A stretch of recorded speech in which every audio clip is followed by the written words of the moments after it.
And we're back with more Endwalker MSQ. Had to take a little break there because needed to take a shower and, you know, relax for a minute. But now, if you remember the last thing that was brought up, oops, didn't mean to do that. The last quest that we grabbed, we're heading back to the first to speak with our good friend Elidibus. First, I'm curious. I want to see something. Nope. Nope. Okay. Just curious. I'm going to change this to live chat instead of top chat because I don't like that. Okay.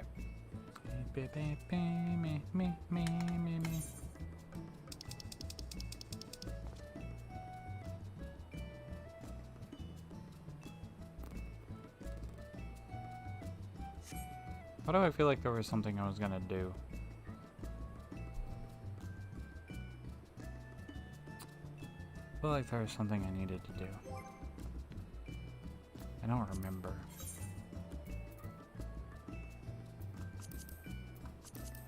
Oh, nope, need that open. Technically I don't. Because I have this. 40 yob.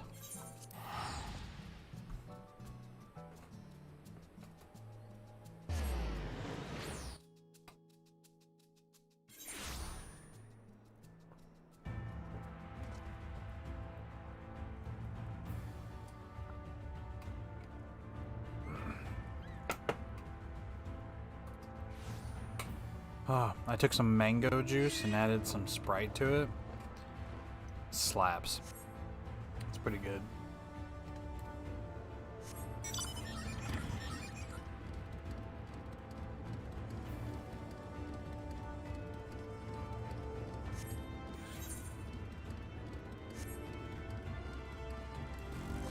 Actually, I don't need the bike here. I want my new mount.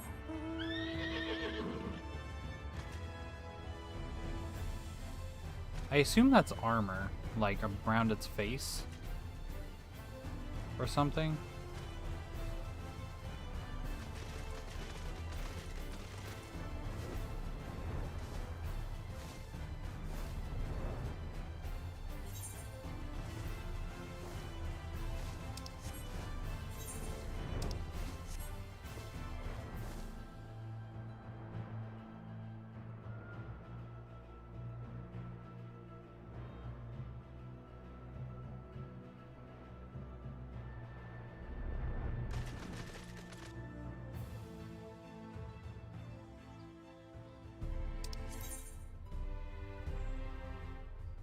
Oh, she's out front.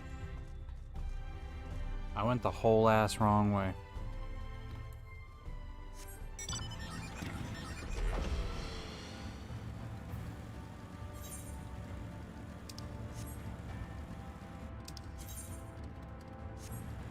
There she is.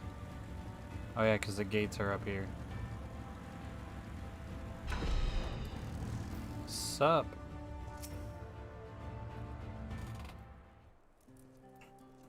Long time. You are returned.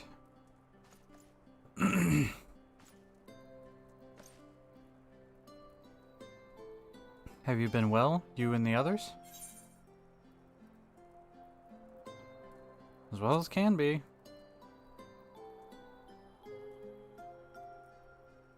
Full glad I am to hear that. I trust my lord is enjoying himself.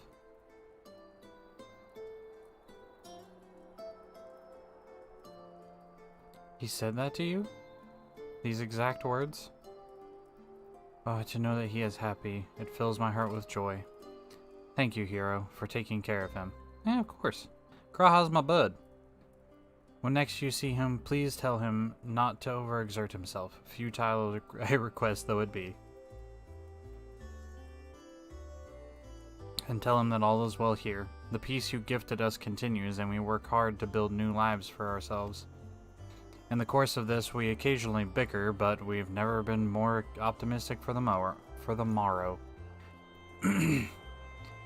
If I had to mention one dilemma, it would be the question of our governance. Even as we speak, debate rages on how we should run the city in the Exarch's absence. Most are of a mind that the Settlement Council should continue to oversee the general running of the Crystarium, while representatives are elected to determine policy and handle diplomacy.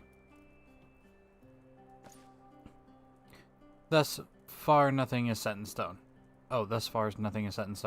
But however we choose to proceed, we will not replace our lord. No one could.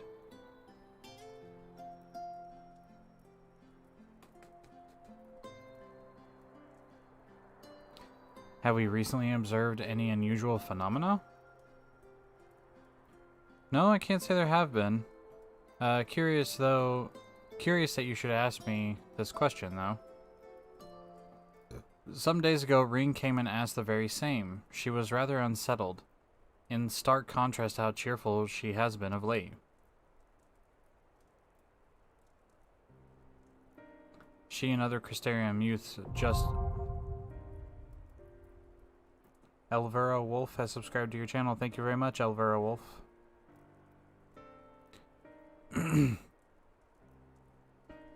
She and other Crystarium youths have fostered a festival, you see. It proved so popular that there are already plans for another celebration, one much bigger than the first. Between her preparations for the festival and the restoration of the empty, she struck me as happy and full of life. So when I saw her in a state of such worry, I couldn't help but feel worried in turn, especially since she wouldn't tell me what troubled her. I dare say she would be more willing to confide in you. May I ask you to broach the subject with her?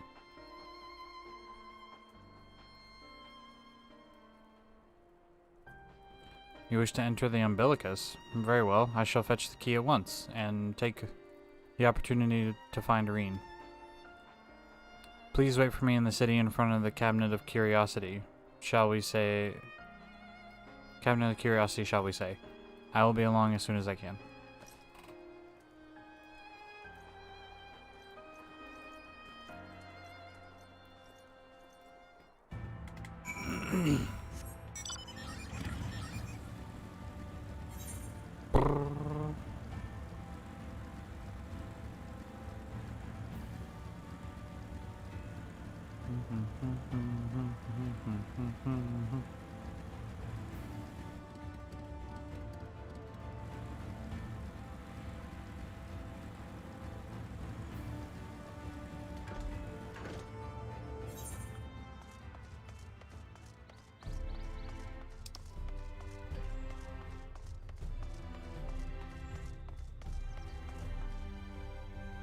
Wait, the Cabinet of Curiosity is over here.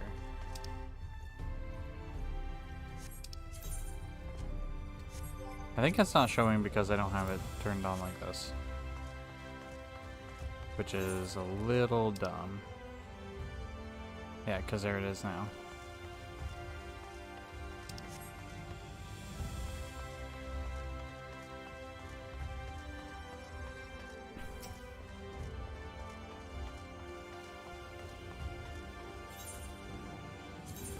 Ethernet.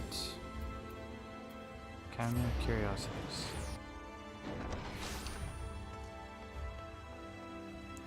What is that guy's shield? Tenacity, Bellerophon Eureka replica?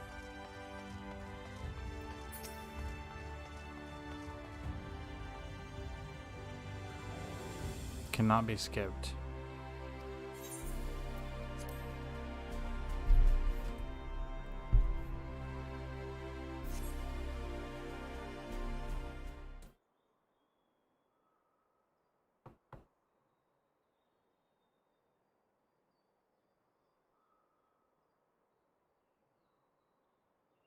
I'm a little worried. Do my old eyes deceive? Is that truly Hero? Hey! It is. Full glad I am to see you hale and whole, my friend. What a wonderful surprise it is to have you back with us, and at this most opportune time. In case you haven't heard, we're planning to produce a tome chronicling events from the Flood to the Knight's return. For this project, we intend to draw up records kept by the world's peoples. Historical and contemporary first-hand accounts will be the centerpiece of the tome, but yours would be one to crown them all. I've been asked to contribute a chapter on the soul, a subject that is key to understanding much of your endeavors. In the course of developing the spirit vessel, I gained valuable insight into the travel beyond the rift, knowledge that will allow me to attest to your existence and deeds. There is no end to the questions I would ask you, but if you could indulge me in just one for now. In your quest to restore the Knight, you faced many a formidable foe. Among them, who offered you the greatest struggle? Oh boy. Titania, Valkyrie, Hades.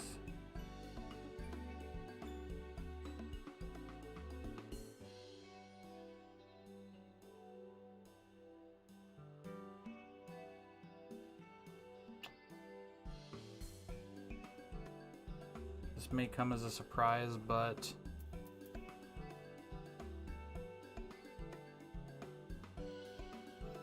are there right and wrong answers for this?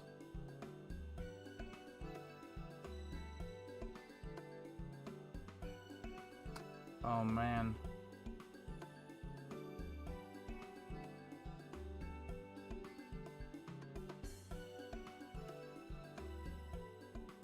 We'll go with Hades. We'll go with Hades. Ah yes, Hades, he who sought to restructure his resurrect his ancient brethren. He was the final obstacle in your quest to restore the Knight, your battle in the depths of the Tempest, the stuff of epics. Yet compelling as it is, I worry that mere words wouldn't do justice to that fateful confrontation. Not that we would think to omit it entirely, of course. No, it's at the very least we would impress upon readers that it was the climax of your hero's journey. I know you'd love to talk his ear off, Morin, but we really should be on our way. Those documents from Yulemore won't collect themselves. Of course, of course. And afterwards, would you care to join me for tea? I was hoping you might clarify a few points in your treatise? Till next time then, do tell others to look after themselves. Our overzealous friend in particular, remind him not to overexert himself again and again until his ears fall off, if that's what it takes for him to take it to heart. Bye bye.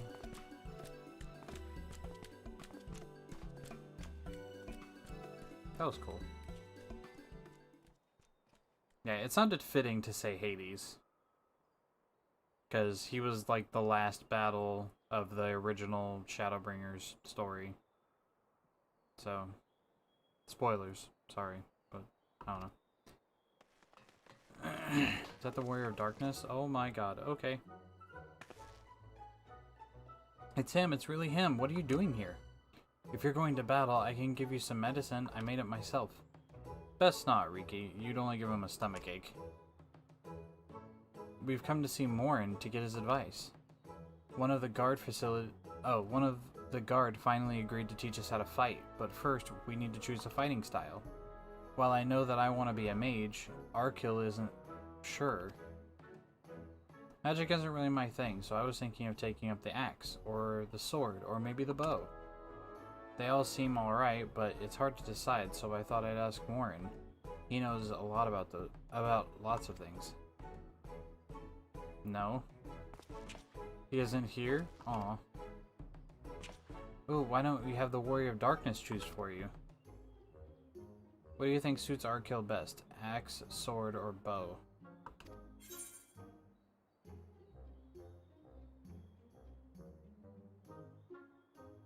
He kind of looks like like Ardbert, but younger. You know?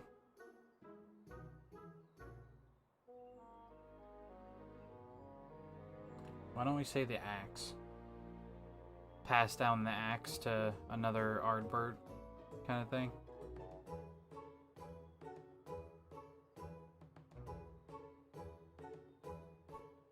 Or we could say the sword. Let's say the sword. I'm gonna say the sword. If you took up the sword, you could be just like Brandon, the Warrior of Light. I love that tale. Let's borrow the book today. It's really popular, though. I hope it's still there. Thanks for helping me decide, Warrior of Darkness. I'll start with that style and maybe try something else later. When I get really strong, I hope to have a bout with you.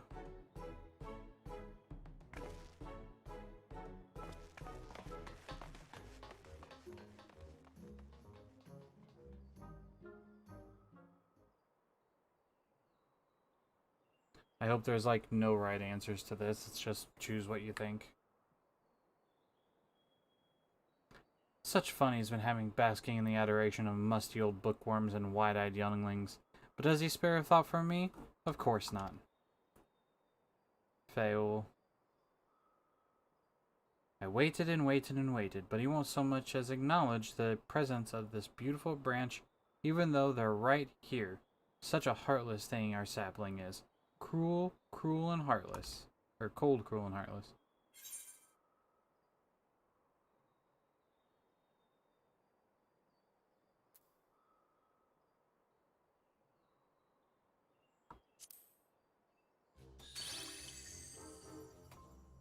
If you truly missed me, you should have cried out to me at the top of your lungs the instant you arrived. To make up for it. That was weird. To make up for it, you will call with twice the passion next time. Though, for there to be a next time, you've some few struggles to overcome. So, my adorable sapling, the world is on the verge of destruction, is it? How do I know this? Joined as we are, spying on you is as simple as sliding down the back of a rainbow.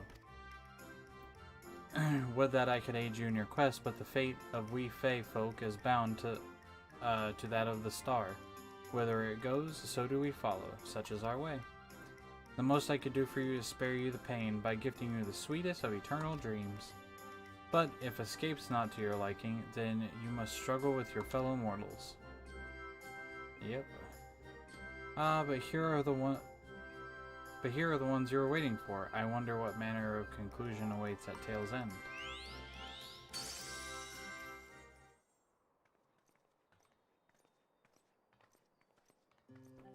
Reen!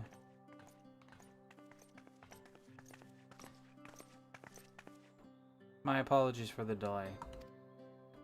Hero, it's so wonderful to see you again. You doubtless have much catching up to do, so I'll leave you to it. I've taken the liberty of unlocking the umbilicus, and you may enter at your leisure.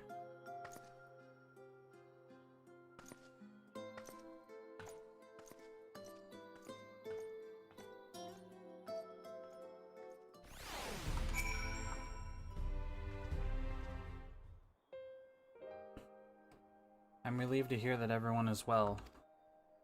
I've had this feeling like a pit in my stomach, and I was afraid that something might have happened. Maybe I'm overthinking things, but it's just that I'm the Oracle of Light, but I've never spoken with Heidelin, never once heard her call. Even so, I've always had this feeling deep inside me, a connection to something immense. These past few days, though, that connection has wavered, as if that immense something was distant, then close, then distant again. And then, the other night, I was jolted awake by the feeling it had been completely severed. Wanting some fresh air, I went to the window, and to my horror, the sky was ablaze, like during the star shower. Then I blinked and everything was normal. The next day, no one said a thing. No one else had seen what I had seen. As far as I could tell, nothing was out of the ordinary. I began to wonder if it was a figment of a half-remembered dream. Hero, what are you not telling me? I have to know, please. It doesn't matter how terrible it is. I don't know about that. But okay.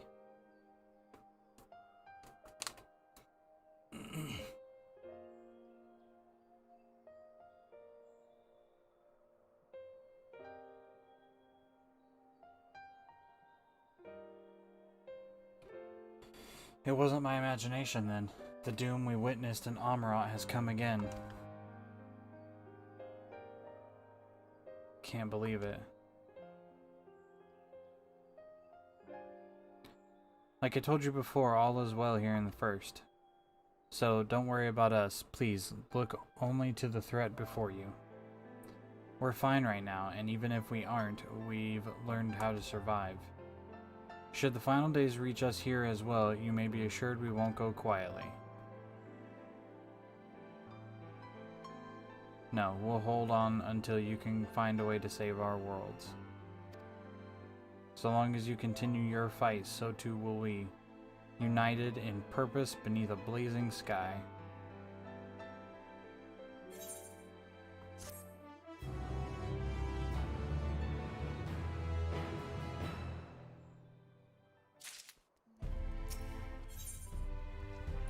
Hope upon a flower. Headed to the umbilicus to consult with Elidibus, right? I'll do some consulting of my own, then speak with Lena. Decide on how we might best prepare for the final days. So it's farewell for now, but we'll see each other again, I'm certain of it. I think this new weapon is actually better than our relic.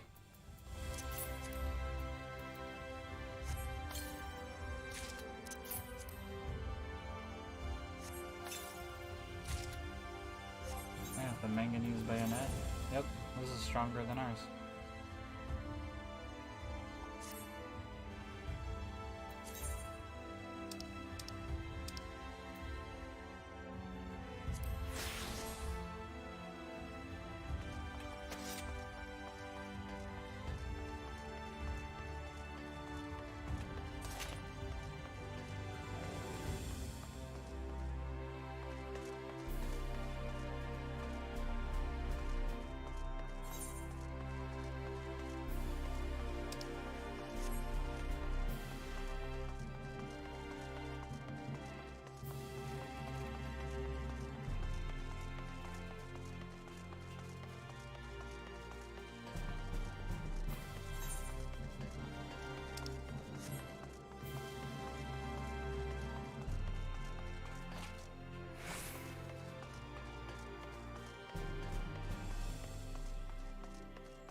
Let me in, let me in.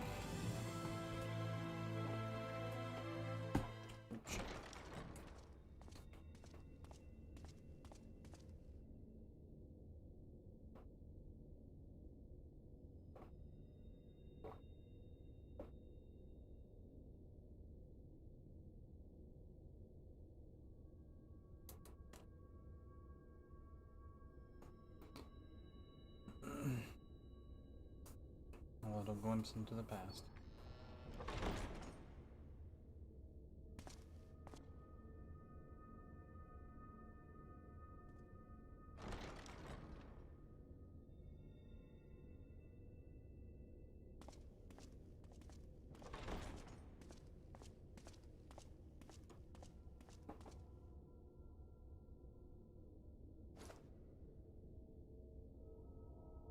Yeah, because that red part was kind of made with his blood, wasn't it? Biometric authentication complete. Please state your business.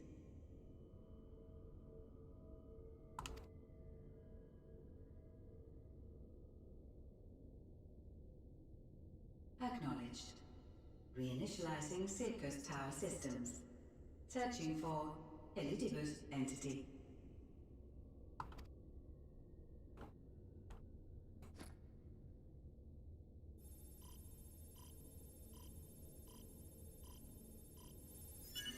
Target located in subterranean core power accumulator. Projecting image.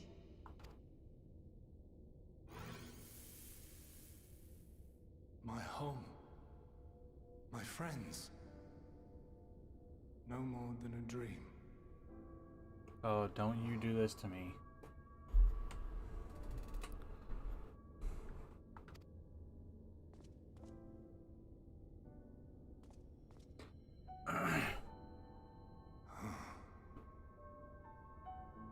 You. Why have you awakened me? I no longer sense those places beyond, or Lord Zodiac. You must explain all.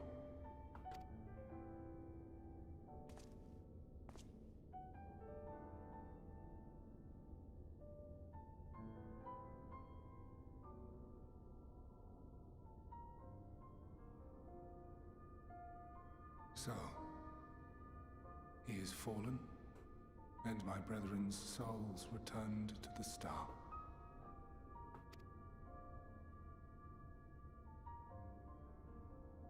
The doom we sacrificed so much to prevent is come again. Old burdens now yours to bear. But if this is Fandaniel's design, then I, as Elidibus, have a duty to fulfill. Your unsolicited act has restored to me some few memories of the convocation. Such knowledge as I have, I will share.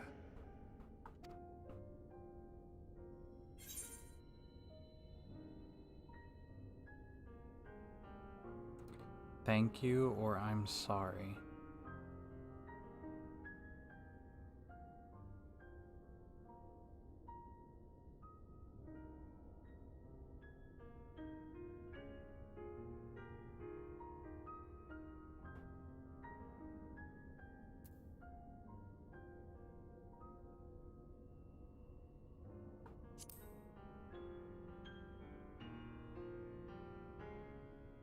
Why apologize for receiving a favor of the defeated?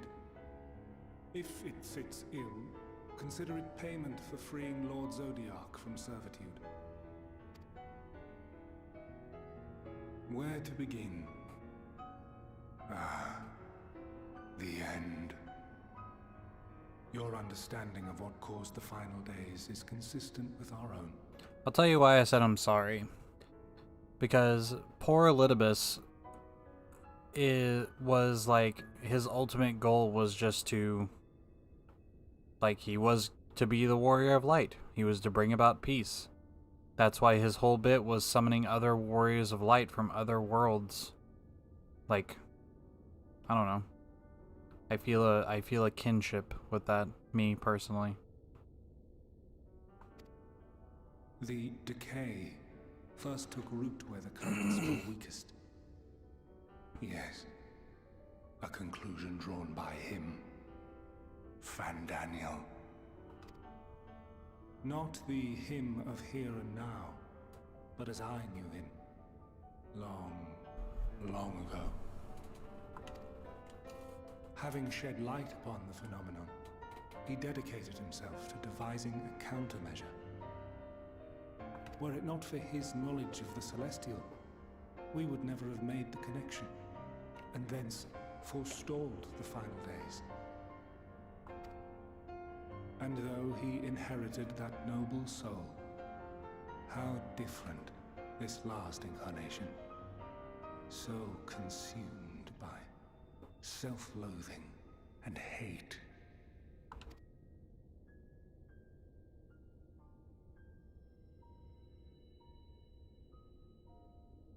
Elpis. Yes, the name is familiar to me. Yet I know it not as a flower, but a place. A testing facility for determining which of our creations were fit to be released into the world. Many worked there, and before joining the Convocation and assuming the title of Fandaniel, he was their chief. He was Hermes. Huh.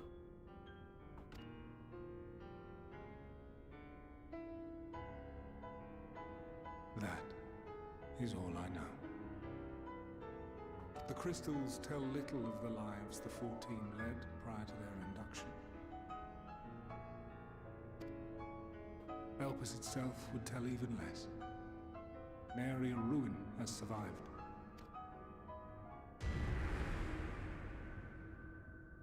Wait. I saw you there. In Elpis. No. I did not. But I did. I did. A lingering trace of impossibility. And a truth that fills my heart.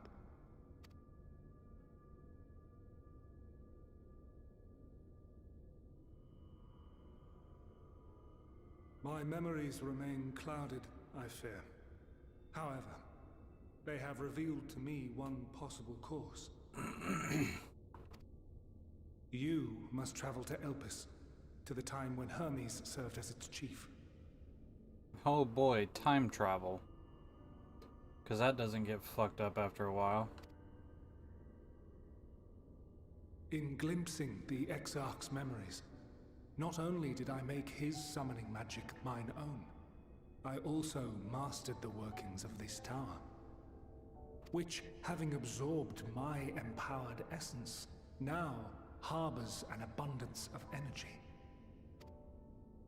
As such, I believe I can deliver you unto the past, unto that place and that precise moment. Given the eons that must be traversed, the gateway will not be fully formed. Your form will be less tangible still than those warriors of light I had summoned. In all likelihood, none will be able to see or hear you. Yet even should you manage to interact with others, you will be unable to effect meaningful change. For the reality you wish to save, the reality to which you must return, exists as a result of the final days.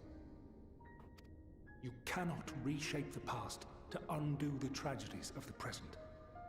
Cannot unmake the sorrow and suffering fated to come.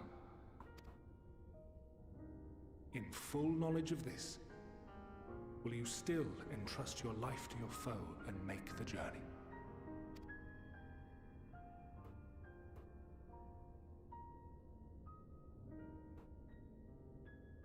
Very well. I shall cast you unto the river of time. Let this be my final act. You must input the commands. I no longer have the authority. First, you must reconfigure the systems, that the tower's ether may be channeled for the magic.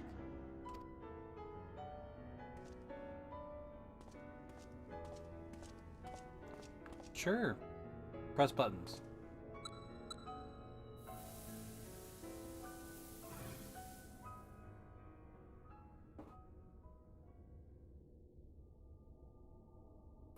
Press buttons till it works. Preparations are complete. The gateway will soon open. Return at once to the ocular.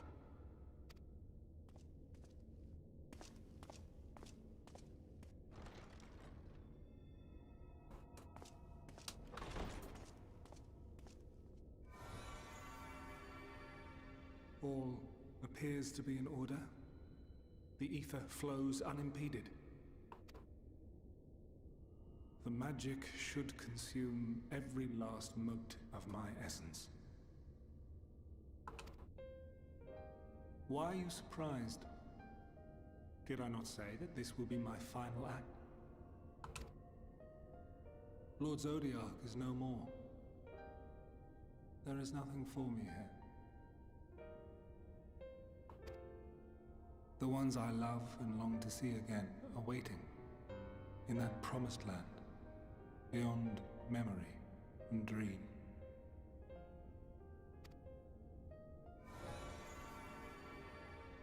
Now go, warrior of light.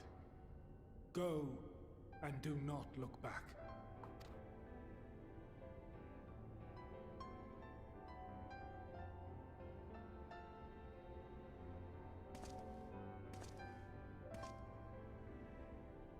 Well, Heidelin, I take my leave of you.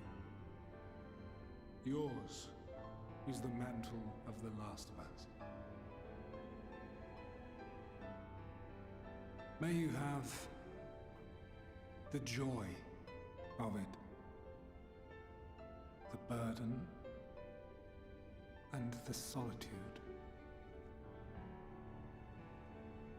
It falls to you now. You and your champion to save our star.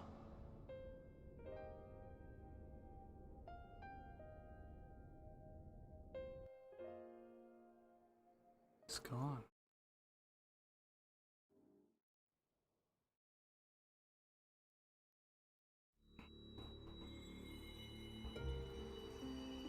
It's very sad.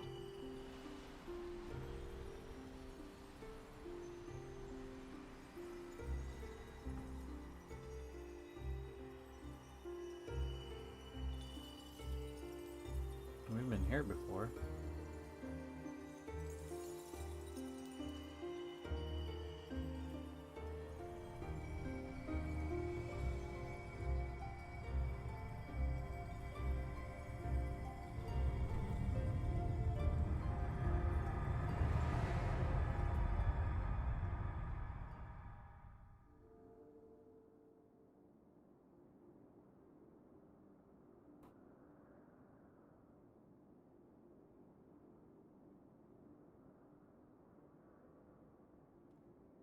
Oh my god, I'm super transparent.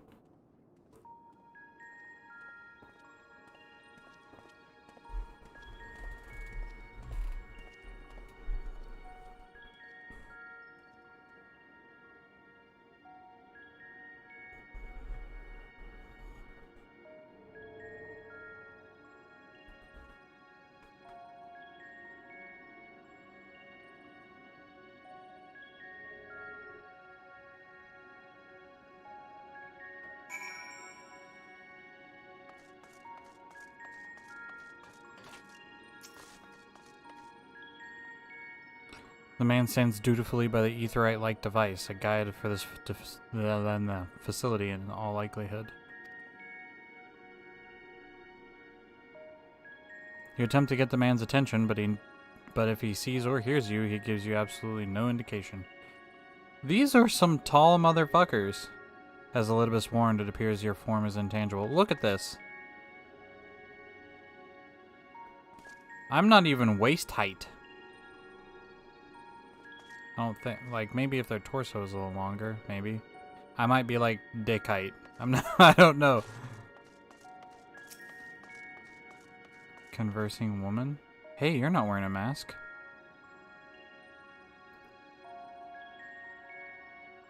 Wait, is that? This is the right place, yes? Propyleon? Propyleon?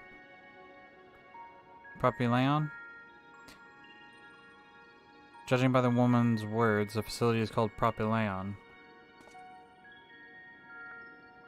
Let's try to get her attention. You attempt to gently nod the woman to attract her attention, but feel nothing, and neither does she. I am so transparent. Like, am I being picked up?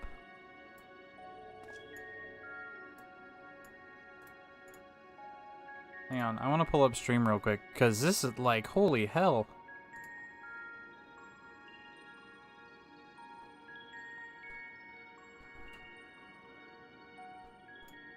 You can barely see me. Let me click the thing. Let me click the thing. Wow.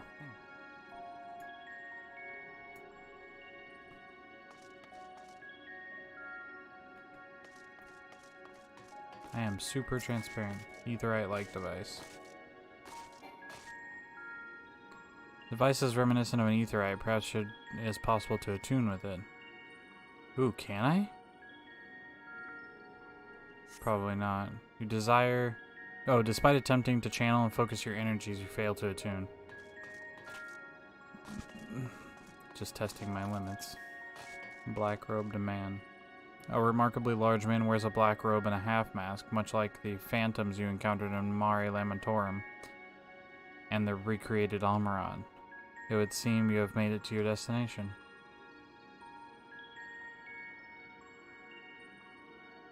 You gesticulate wildly and shout all manner of greetings and obscenities, but the man does not so much as glance in your general direction. Oh, I can't even sprint. Yeah, I can't even sprint. What is this?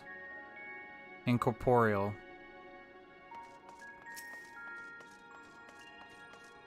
Can't use any of my stuff. You suspect the door is outside, but how to open it?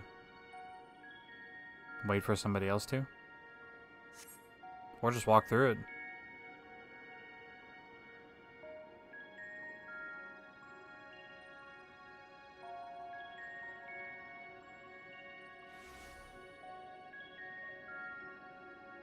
And here we are, Elpis.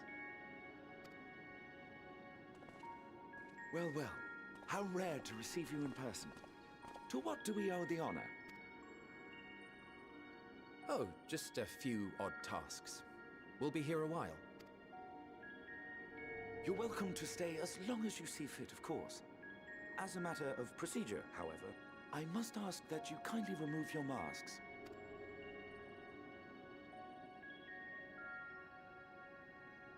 Come now. Is this truly necessary?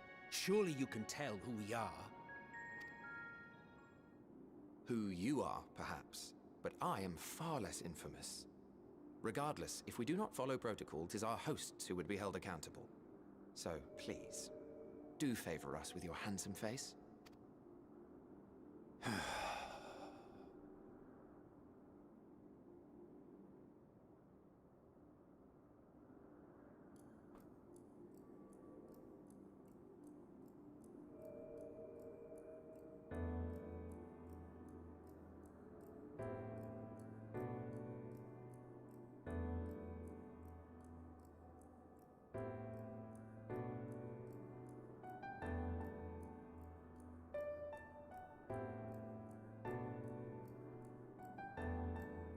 Satisfied?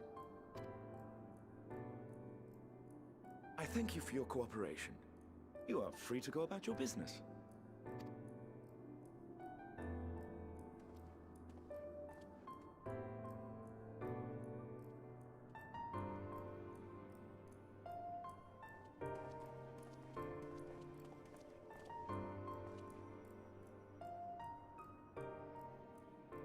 By the by, you see it too, yes?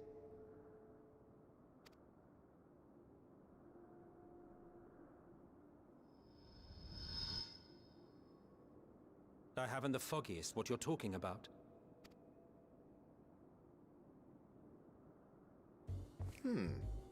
That's odd. Oh my god, they can see me. It's right here.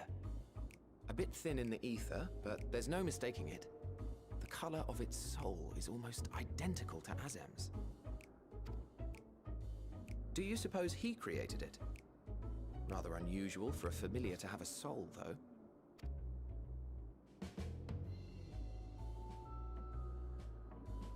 Don't ask me.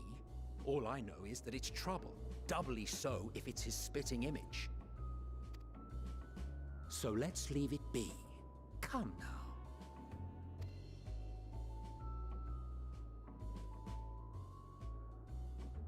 Can they hear me talking? It's trying to say something, but it's literally too intangible to form words.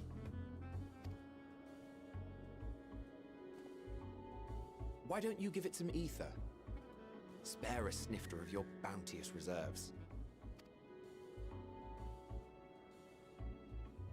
Who do you take me for?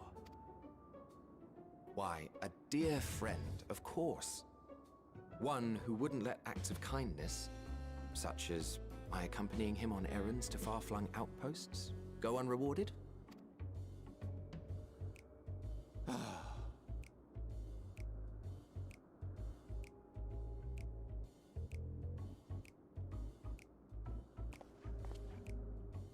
I suggest you close your eyes, or this may be unpleasant.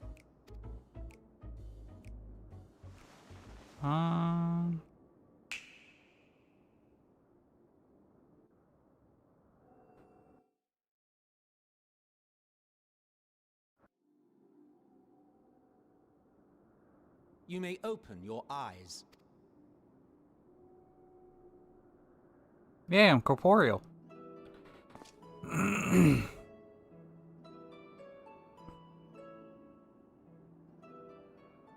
Oh my god, and I'm huge.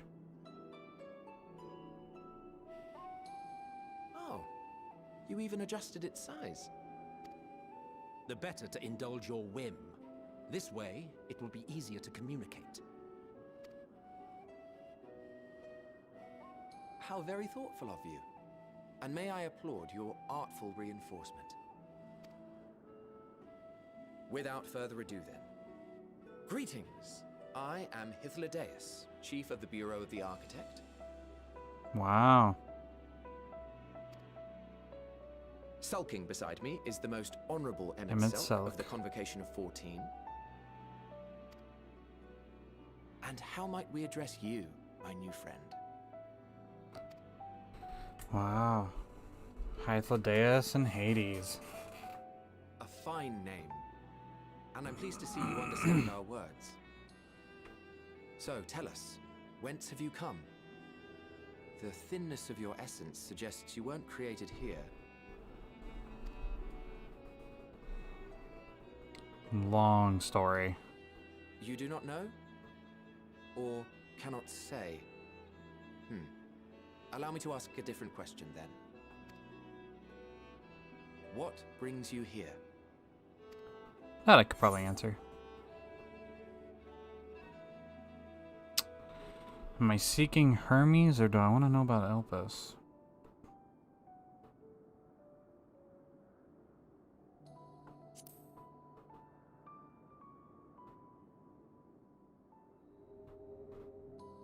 Well now, the same as us. Perhaps Azim wished to come too, but had to settle for a familiar. If he truly wished to be here, then he would be.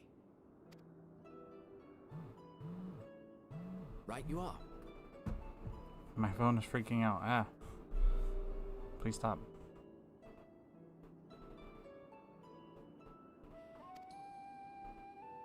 My apologies if we've given offense. The two of us can discern the color of souls, you see, and yours happens to resemble that of a friend.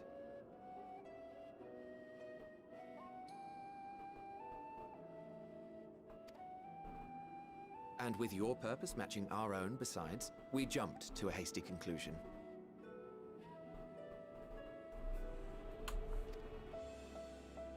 We are here to speak with Hermes, the chief overseer of this facility, which we also intend to tour in order to gain greater insight into the man's work.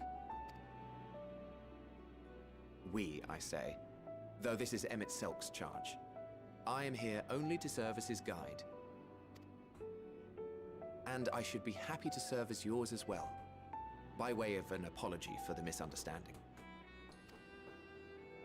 Wait, are you suggesting that we bring it along on official business? This thing we know next to nothing about? If you harbor suspicions, better to keep it close than leave it to its own devices, wouldn't you? Didn't mean to push the button, but well. Besides, Having a mysterious life form in tow is the norm rather than the exception here.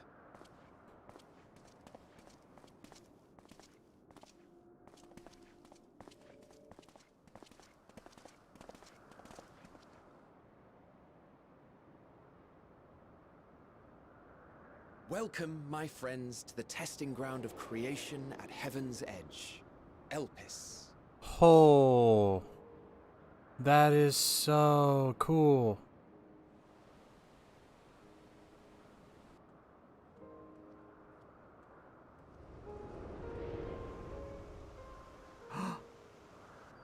Argus and Hydaelyn. This presence.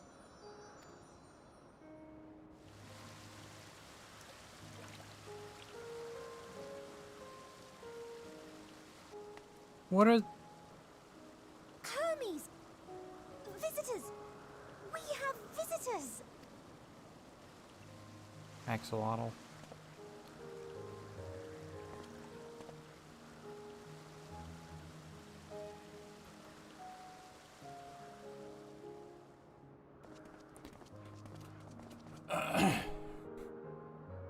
What secrets are you hiding, I wonder? Oh, so many, buddy. So many.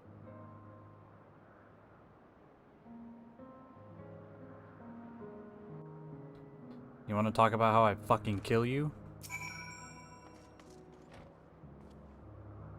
This is hardly my first time here, but the scenery never fails to take my breath away. Why, it feels as if I could reach out and touch the heavens. Now then, to begin our guided tour, perhaps you already know these things, but for the sake of thoroughness, I shall start with the basics. Using concepts to give shape to ether, creation magic allows us to bring forth anything we desire, be it inanimate objects or living beings. Anyone may conceive of concepts, but they all must undergo evaluation at the Bureau of the Architect. As part of the process, living beings and certain arcane entities may be sent here to Elpis for an in-depth observation and study. A fascinating facility, isn't it? I dare say you will enjoy touring it with us. This is dope. This is so cool. Do I get an axolotl? You gonna give me an axolotl? Now then, our friend Hermes. Aside from overseeing the facility, he also conducts his own research. Chances are he'll be at the main observation hub, so let us seek him out there first. Attired as you are, however, you stand out a little too much. Our dear Emmett Silk wishes to keep a low profile for this errand. Do you know how to make a robe? The basic concept will do. Nope. No? In that case, Emmett Silk? No, your whim, your responsibility. You're getting not another tribble of ether out of me. The way he skimps sometimes. You'd think he wasn't a nigh bottomless font of magic. Very well, I shall make the robe, but perhaps you can assist. Come, let us search for the requisite material. So you still need material components. Wait, are those mobs? Okay, that's a mob. Nope, so that. Okay, cool, neat. Please don't attack me. No, sir. Sir.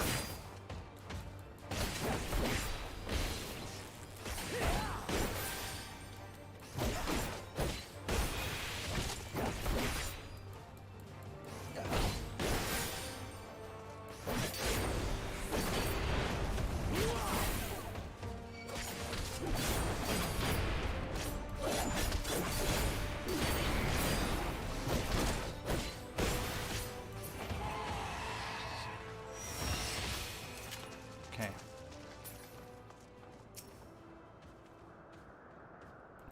Yes, these creatures should suffice. These creatures? An etheric rope. I want you to use it to capture, say, 2 pedalaudi.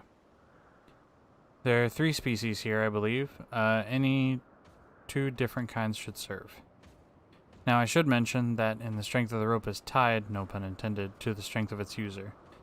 As your ether is still thin compared to ours, you should weaken the... the fucking... That's an Ophion. Pedal out a...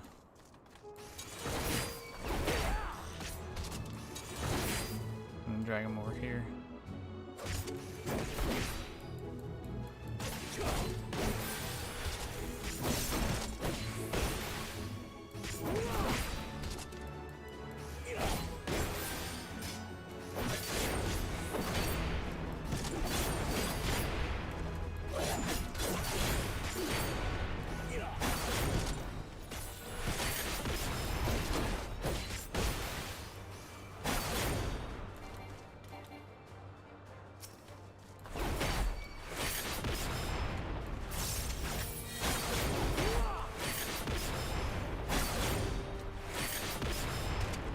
Oh my god. This is sick.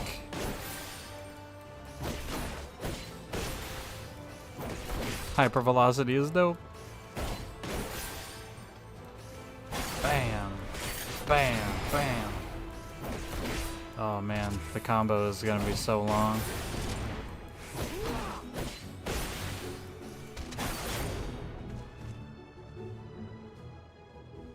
Oh shit! I was supposed to rope them.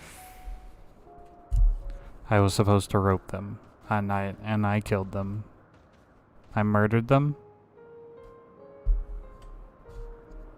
Murdered. Okay, well let's try again. No, sir.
I want the purple one.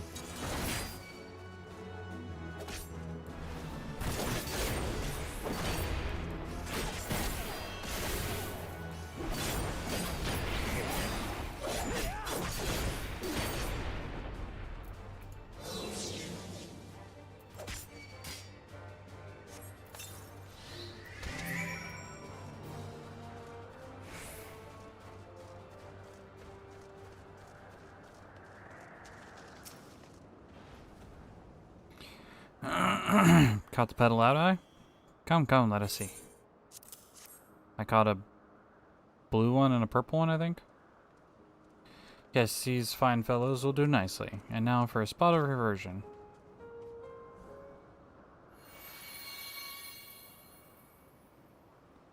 There, it's ready.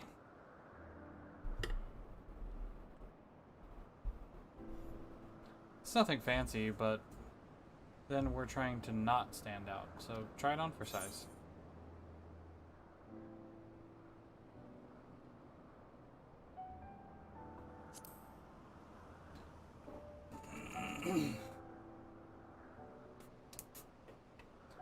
Well, not just like that. You need to revert them to their constituent ether first. Lest you wonder why I asked for 2 species, it's due to the difference in their etherical balance. Blending them allows us to produce garb with superior etherical stability.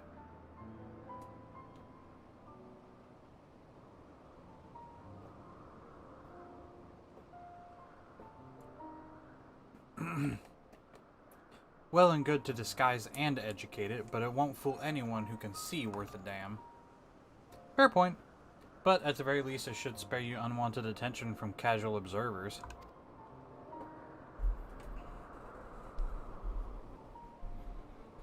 Emmett Silk speaks true.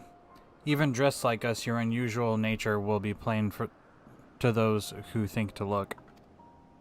Should someone question your presence, don't make up excuses, much less try to explain what you actually are. No, best to simply say you're a familiar. The question is whose?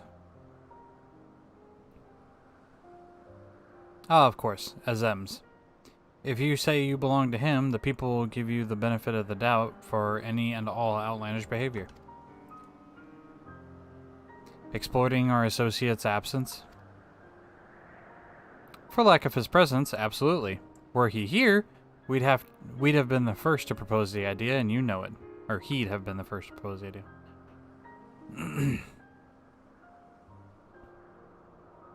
With that, your story is settled. Let us continue with our errand. Sophit's robes, Sophit's podea, and Sophit's hoopadema. A hoopadema. I don't know what a hoopadema is. But a hoopadema.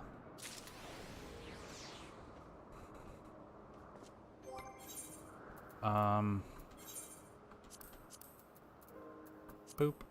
Oh, dear Lord.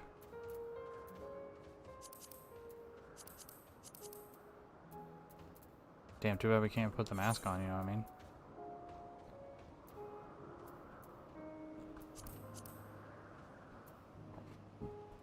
Excuse me.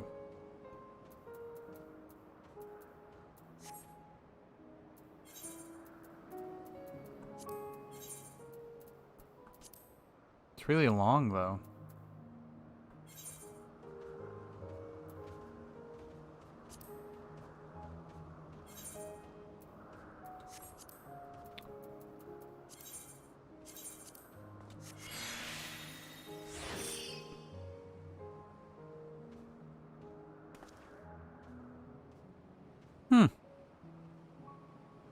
Not terrible, if I do say so myself.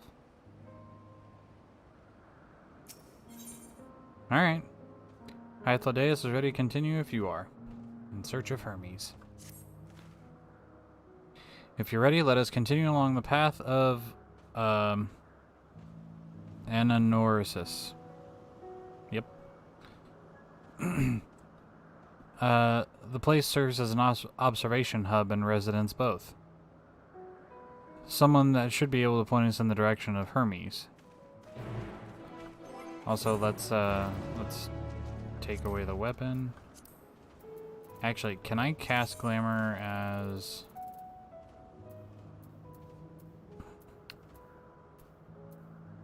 no, I cannot. Actually, hang on. Try that on. Nope.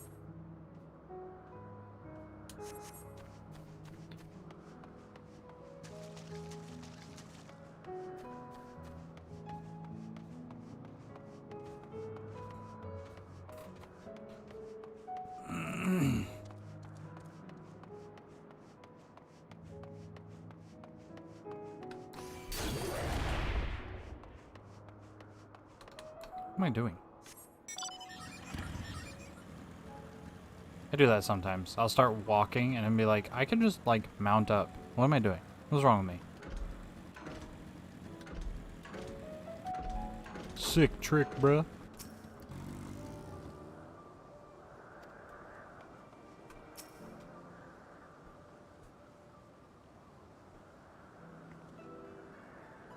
Yes, can I help you? We wish to speak with Chief Hermes. Do you know where we might find him?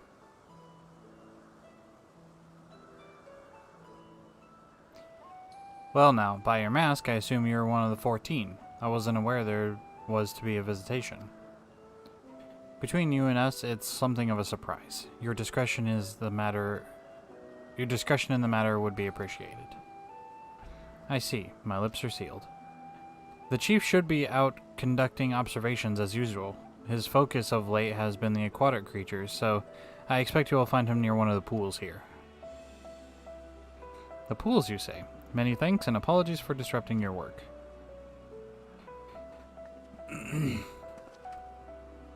I say, Hythlodaeus. While I've never met Hermes, you know him well, do you not? That being the case, couldn't you simply find him by his ether? Aye, that I could. As you know, Emmett Selk and I can discern the color of souls. By the same token, we can also see ether quite keenly, and from great distances. With this skill, I could readily locate Hermes, but I felt that would be a waste of an opportunity. We're here to perform an assessment, after all. By searching the ordinary way, we stand to gain insight into Elpis and the man in charge of it. This is as much as your enjoyment like as not, but point taken. If you're going to accompany us, make yourself useful and help us look for Hermes. According to his profile, he has short, dark hair. So, you know, it's because we're in Elpis that we don't have our cowls up. A special exemption due to the need to be aware of dangerous creatures. Elsewhere, we do not exhibit our individuality. It's unseemly. This is all common sense, but I wouldn't assume you possess any. Rude. It's a rare treat indeed to be able to search for someone by their appearance, and I thank you for humoring me. Come, let's find our man.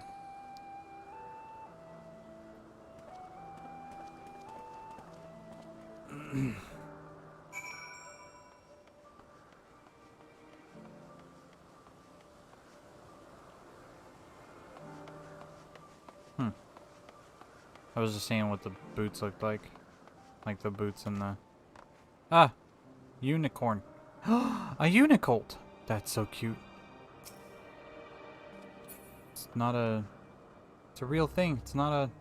Oh! Wait. Can I follow it? Hold up. No, it disappeared. No.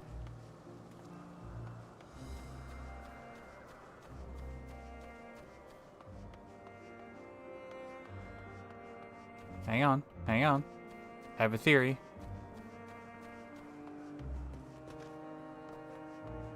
Will it just go around and back to the unicorn? It will. Kind of. Nope. No, come back. I want to see if it takes us to something.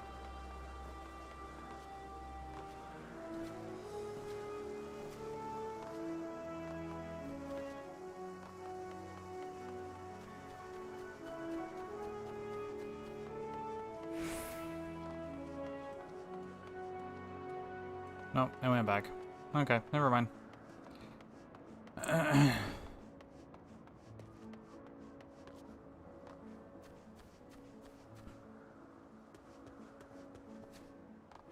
Well, seeing as how there's a bunch of people over here. Nope, they're talking to a person that I can't see.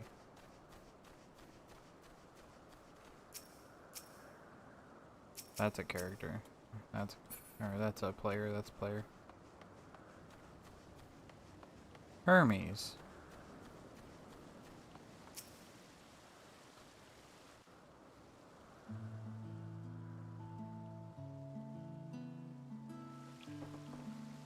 Axolotls.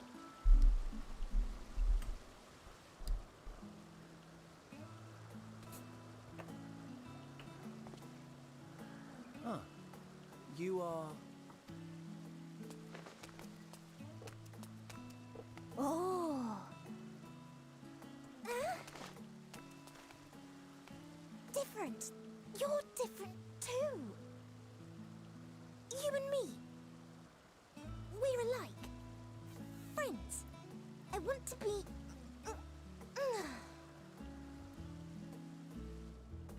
Wait. Please. Wait. Okay. Greetings and salutations. Can you hear me? Do not be alarmed. I mean you no harm. I wish only to hear your words, share your feelings, and know your thoughts. May we please be friends?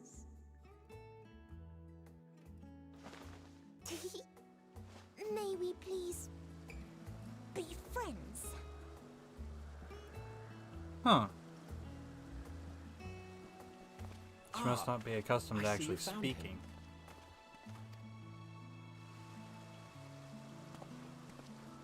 Hythlodaeus. It's been a while. Too long, I think. Oh, that's right. Hermes was Fandaniel. That's right. Too long indeed for close collaborators. On this blessed occasion, I bring not only myself, but others who long to speak with you.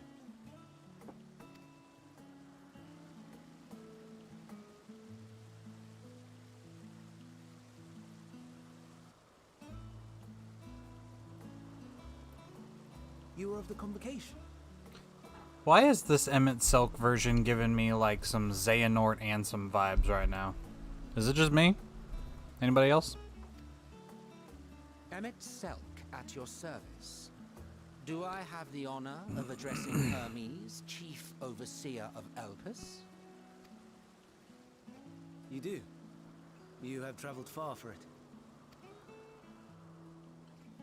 Given your facility's purpose, its remote location is something of a necessity. Would that I didn't have to rely upon a guide. Oh, you wound me. Have I not ever been an attentive and helpful friend? But moving along to more agreeable company, this one we chance to...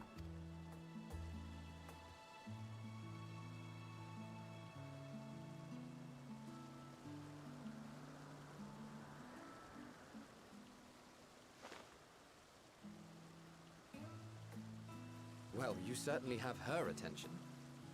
Is she one of yours, Hermes?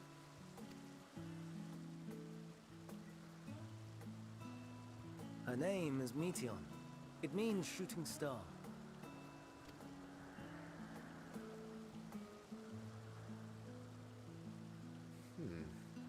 If I may make an observation, her ether is terribly thin. I fear she might dissipate at any moment. Nor do I believe you've made a submission to the Bureau. I would remember such a concept if you had.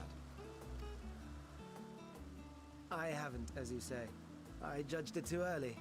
She's a pet project of mine, still undergoing preliminary testing. But rest assured that I will attend in person ere long. He made another life form and he's just like, yeah, it's my prototype. Very well. Being an authority on flying life forms, I appreciate that you are exacting in your work. I shall look forward to your submission. If we have finished with the perfunctory chit-chat, I would discuss official matters. By my coming, I trust you already anticipate the subject. I have an inkling, yes. Please wait to the main building yonder. I shall join you as soon as I've returned these creatures to their homes.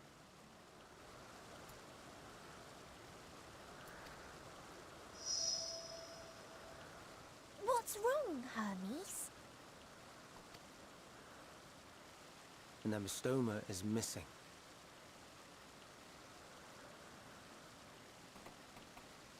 Ambystoma. 1, 2, 3, 4.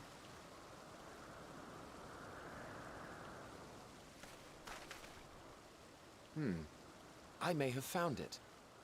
A creature with the self-same ether as those there, nestled in the boughs of a tree outside the grounds.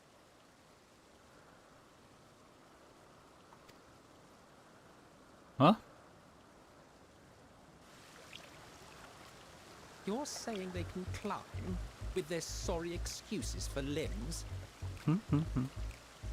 The fashion has been to imbue aquatic creatures with the power of flight, ever since the words of Metron created a sky-swimming fish. The ambistomas too can fly, if only slightly, and they could conceivably climb a tree. Whether they can come down safely, however... Excuse me.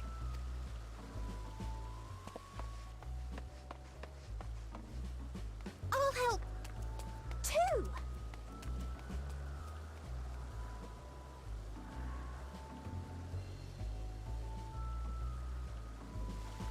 And what are we supposed to do with this lot?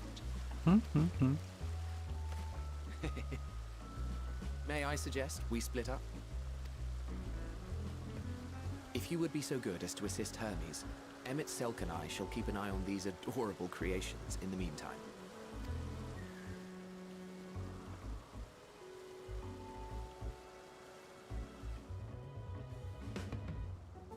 They're like gods, creating the life forms that would populate the world.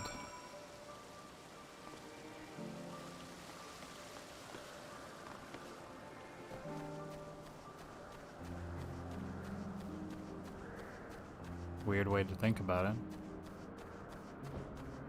Doo-doo-doo-doo-doo.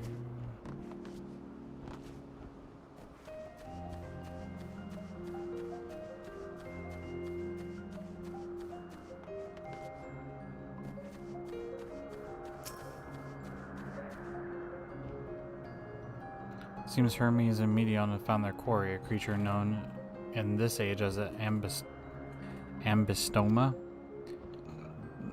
Yet, though it has been extricated from the tree, Hermes appears to have found himself in quite the predicament.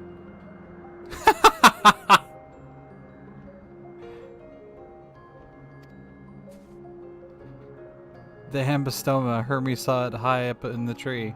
He climbed to get it, but it jumped and he slipped. Need a hand? No, I'm fine, if a little embarrassed. Now, for your own safety, please stand back.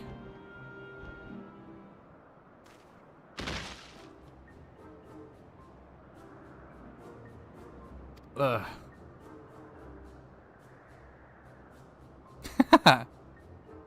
My character's just like,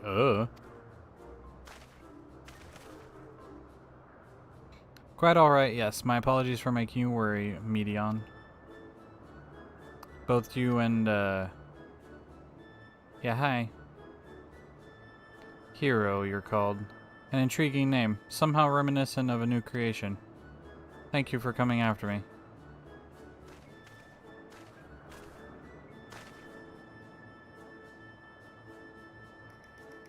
As for you, little one, you must be more careful. You may be able to fly, but it doesn't mean you cannot fall and hurt yourself. Oh no, I forgot about its fellows.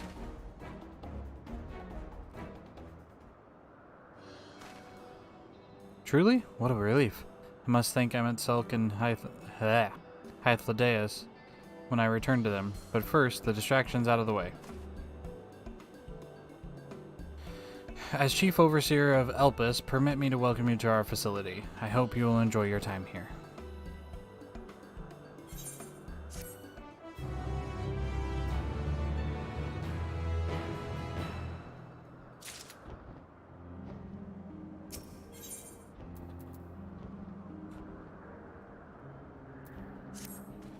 .539 gear. Well, we mustn't keep the others waiting. Let us return to Anagnorisis. Anagnorisis. Yeah, got it. First try. I'm totally literate. God, they have some weird names. A lot of Greek mythology stuff here, though. Hermes, Hades. I wonder who, like, Zeus and Apollo and stuff like that are, or if there is any. I'm pretty sure Meteon and Metreon are something that's Greek too. Ooh, is that the... Yeah, Eden Gate.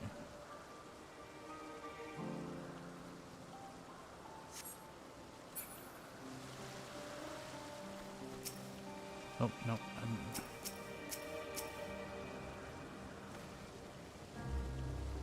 Wait.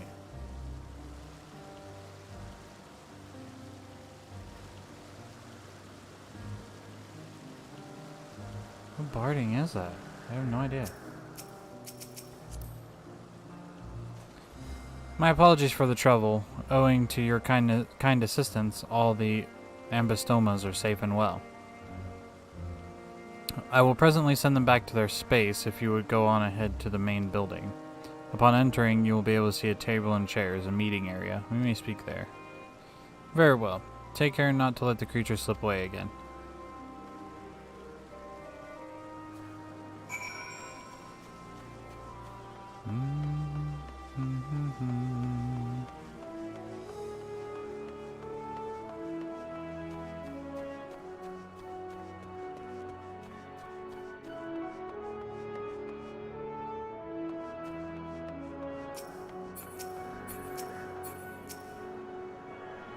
I can attune to this.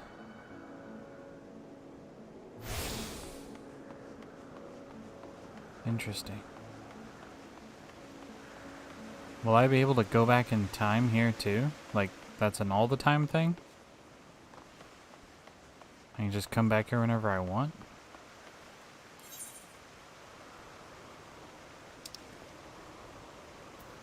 Help us. The world unsundered, yeah. Theoretically, I can just keep coming back here. Oh, okay.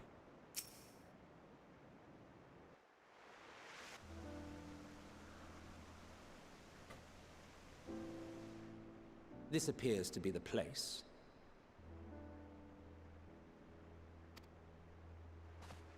And here is where we part ways. We will be discussing highly sensitive affairs.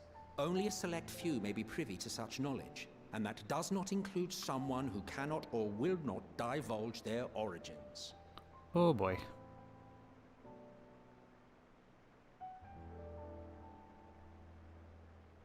Please don't give me a choice. Will I have to remove you by force? You can try.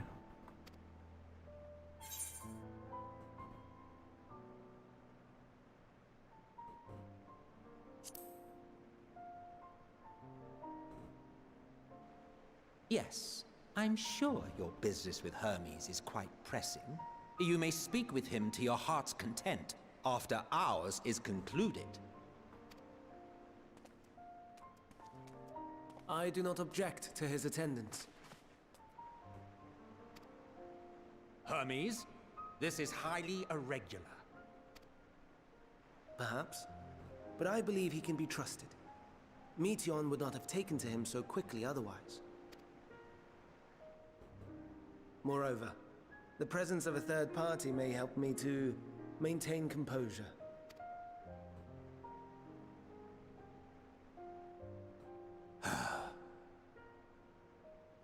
As you wish, then. Behave yourself, do you hear?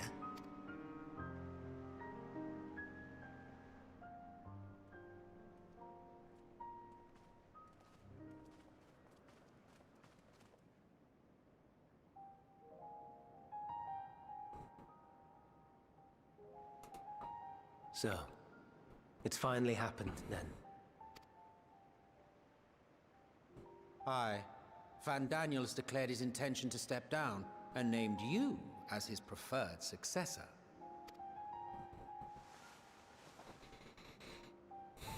In recognition of your knowledge and your works, the Convocation is giving the recommendation due consideration. As one who does not know you personally, I am to use my impartial eye to take your measure. And above all else, to ascertain your disposition towards the invitation.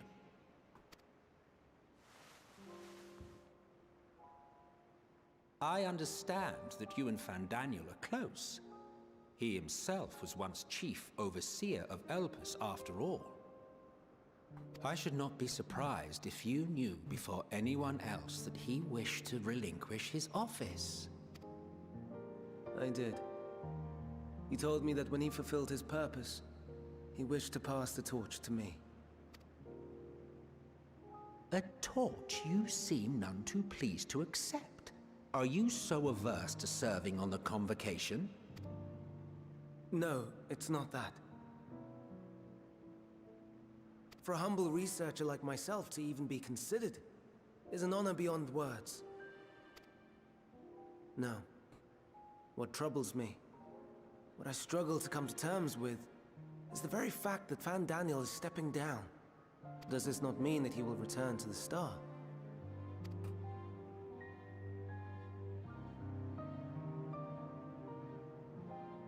Of his own volition, yes, like so many others have before him. Return to the Star? Does that mean die? Well now, that's not a word I hear often. Is that what you say here in Elpis? Mankind is the life of Aetheris. Each of us, a drop of blood flowing through its veins, bearing sustenance. In our finite time upon it, 'tis our duty to make it a better place, that all who call it home, now and in future, may abide in happiness. To that end, we have dedicated ourselves to the pursuit of enlightened creation. And by our efforts did we transform this once untamed wilderness into the peaceful paradise you enjoy today. To return to the Star whence we came is a privilege afforded to we who have so loved and nurtured it. A choice embraced by those who have lived their lives to the fullest, in service to our world. And when they depart upon this journey, it is beautiful, always. The 14 are no exception. 'Tis believed no occasion is more felicitous than the fulfillment of one's duty. Our office becomes our lives, and to retire is to return, or so the majority of us hold. Some few have elected to eschew custom.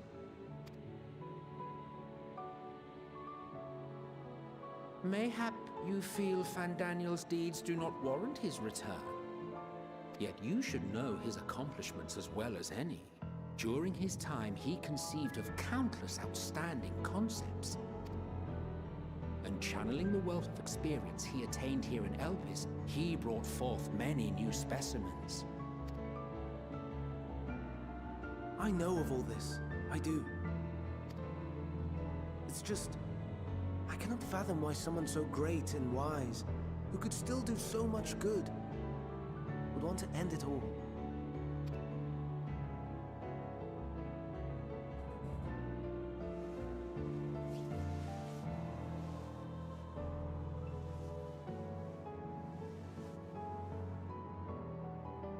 Oh no, I've made her upset. Forgive me. I know I requested your presence. Might I trouble you to take Meteon outside? A change of scenery would do her good.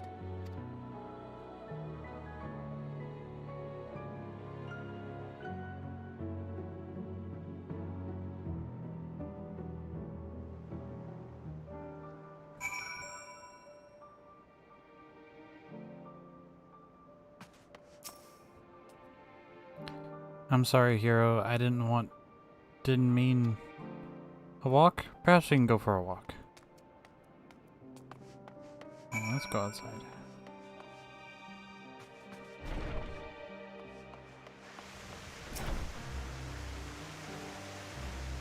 Hermes gets sad when he thinks about death. Moogle! When others are sad, I'm sad too. That's how I am. How he made me.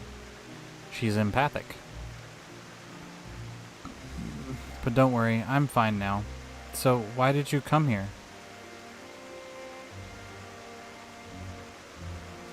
You wanted to learn about Elpis and Hermes? Ooh, I can teach you. We could take turns. I'll tell you something, and then you tell me something. Sure. Why not? Then it's settled. Where to start? Let's talk to Memnon. Yeah, there's a lot of Greek mythology stuff here. Let's talk to Memnon. He should be near the Aetheryte. I'm not good at explaining, but Memnon is, so I'll have him explain instead.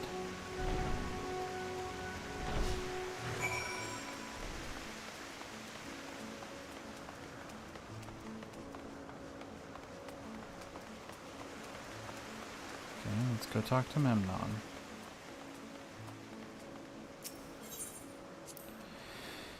The Aetheryte. Anyone can use it to teleport anywhere.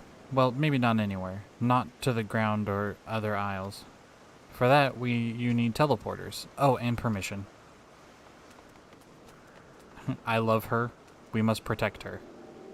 She is a small bean. We must protect the bean. And what have we here? Though you look like a person, you have the ears of a beast. I assume you are a familiar like Medion. Is there something you need? This is Hero. Could you teach him about Elpis? Ah, newly arrived familiar, is he? Very well. I should be glad to introduce our fair facility to him. As you know, it is mankind's duty to make the star a better place. As part of this duty, we employ creation magics to bring forth new life. However, we cannot simply release our works into the world, for it would lead to chaos. No, any and all life forms must undergo extensive testing and determine their fitness to exist. Testing which is conducted here in Elpis. Every candidate is subjected to rigorous study in which we identify their properties, surmise their habits, surmise what habitats might be suitable, and speculate as to the effects they may have in the environment and other species. Should it be judged a beneficial addition to the star, it would take its place in the world. They are literally acting like gods. They're creating life forms and introducing them to the world. They're literally populating Heidelin. The two of you two were created with the hope of making a star a better place. So heed your masters well and be good, do you hear? We will, Memnon, we will. Thanks for the lesson. You had a turn. Now I get a turn. Alright. Where did you come from?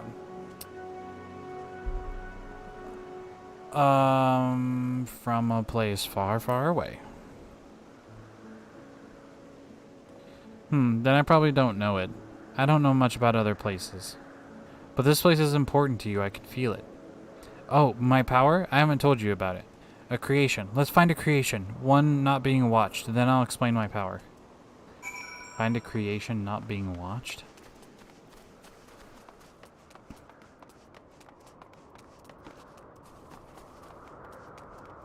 Okay. Oh, you just teleport through the ground. Okay, cool. Motionless it's this motherfucker.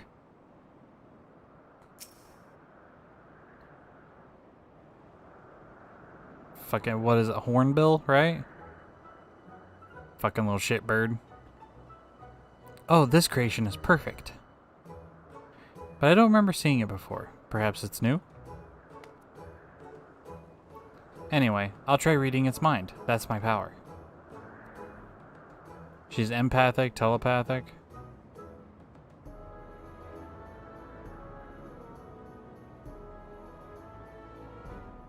It's gonna look at us.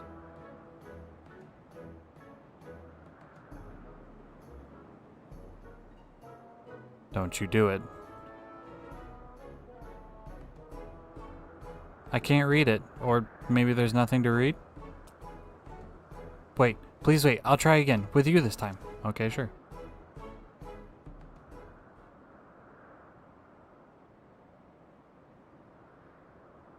Greetings, can you hear me? You're not really reading my mind, you're just communicating. This is my power. I can read the emotions of those around me and project my emotions to others in return. I'm not actually speaking to you in your mind, rather, you are converting my emotions into words and intention, a process performed subconsciously by intelligent life forms. This ability is vital to my mission, for it allows me to interact with intelligent beings, even should they communicate via unknown languages to other other nonverbal means. As a consequence, I'm clumsy at speaking. Yet, though I struggle to express myself in this fashion, Hermes wants me to speak as much as possible, for everyone has thoughts and feelings that they may wish to hide. I harbor an affection for you, one that is difficult to define. Aside from the fact that you share common traits with us, your thoughts are complex, prismatic. They draw me in and leave me wanting to know more. Out of respect for your privacy, I will refrain from using my power when speaking with you, but nevertheless, I want you to know that I wish to be your friend. I'm going to take her away from this horrible place. Did you hear me? Good, now it's my turn again. So, what are you good at?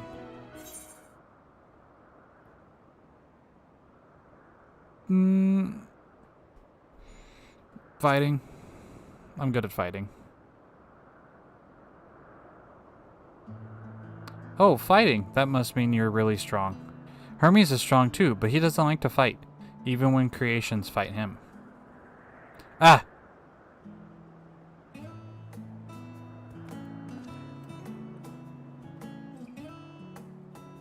Meh.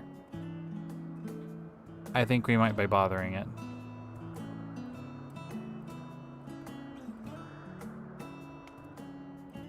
Let's keep going. We'll go see Iwanthe next. She's usually in a small building on the west row.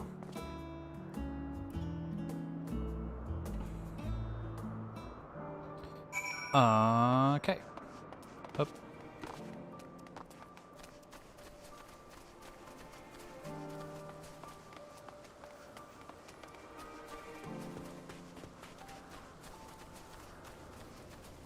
She doesn't seem to be clumsy physically. She's just clumsy speaker. Probably most, you know, like she said, the side effect of her being able to project feelings into other people is she can't talk very well, which is really cool. I like that they did a drawback. Ah! Well, if it isn't Matron, I've seen you brought a friend today. Greetings, youth. I don't know how to say that. Wanthe? An apple. Could you make me an apple? The kind Hermes likes, covered in syrup. I want to share it with Hero. Oh, a candied apple? Hermes is certainly partial to them, but you know you can't eat Medion. You weren't made to do so. But I like it. It may seem that way, but it's due to your ability to share others' feelings. You've taken Hermes' likes as your own. In any case, I can't prepare an apple right now, but I'll bring one for Hermes soon, I promise. I'm sorry, Hero. I wanted to show you my favorite thing. Then I could ask you about yours, but I failed.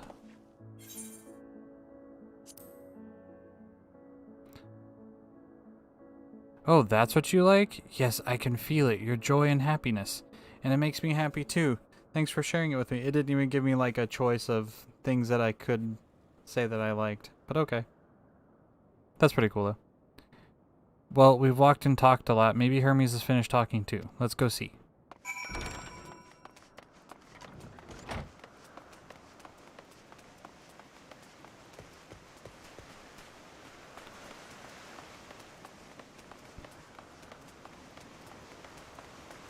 That's cool that that guy pointed out my rabbit ears. That's pretty cool.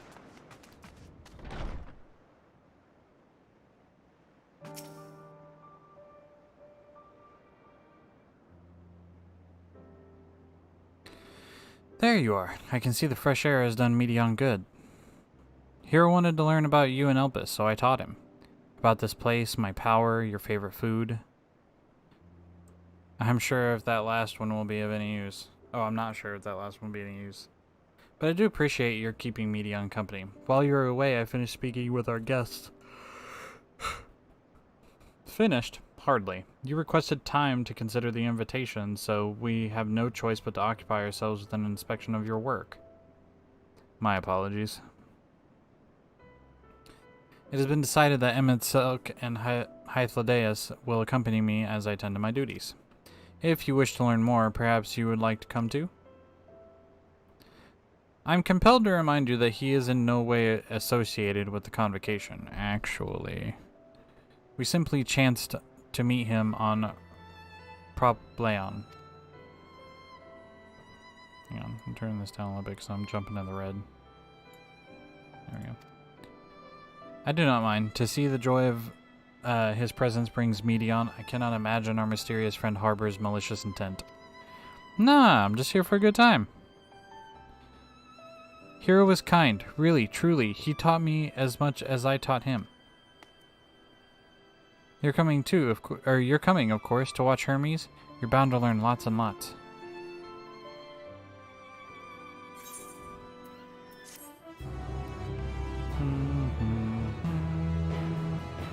Da.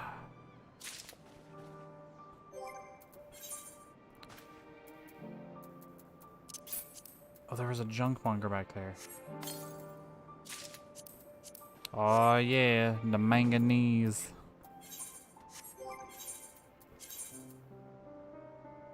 Boom. Big bada boom boom boom boom boom boom boom boom boom.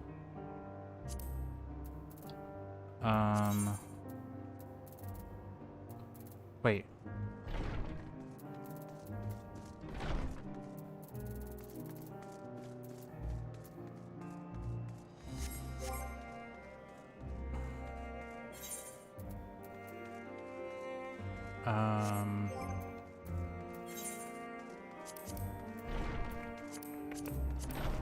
Do do do do do do.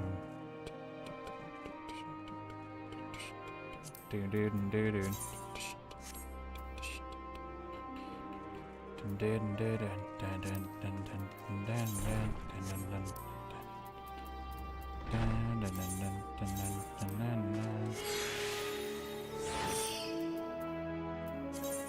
Try on.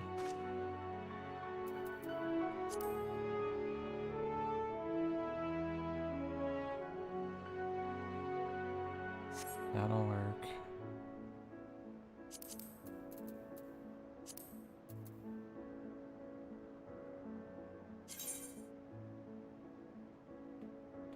The hell? Oh, weird. They don't have a tongue. They're like shoes with no tongue. That's weird. Oh, it's weird. I hate it. Cast glamour. Remove. I think these are the ones I wanted. They are.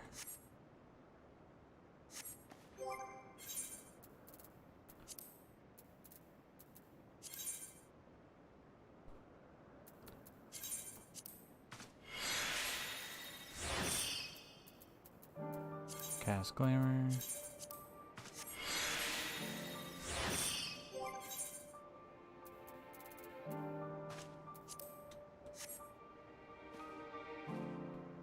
I can dig it. Not sure how I feel about the like razor blades on the side here, but I can kind of dig it.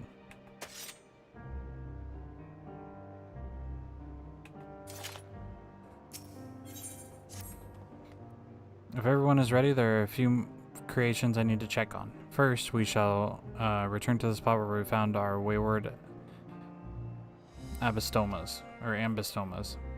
Have care when you step outside a hub, for there may be more unruly creatures about.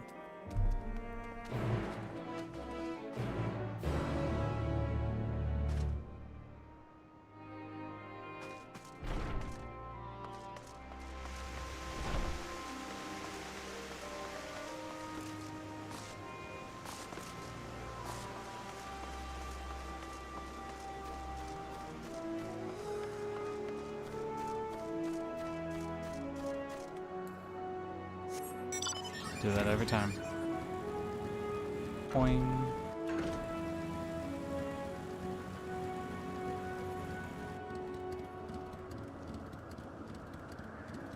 Kate said.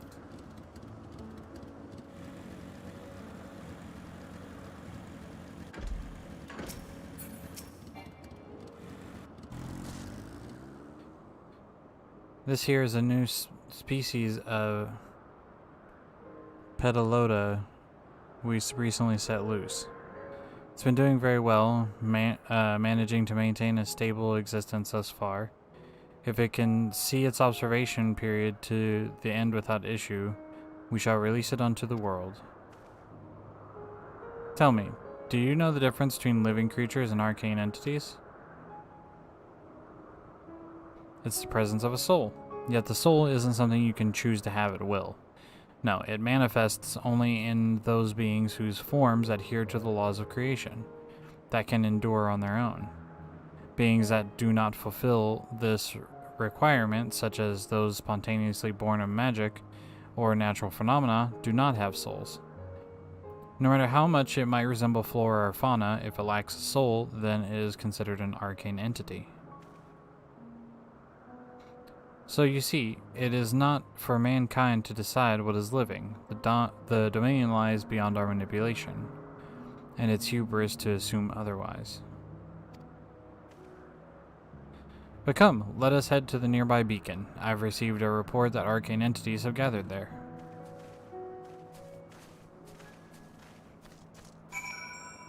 Almost did it again.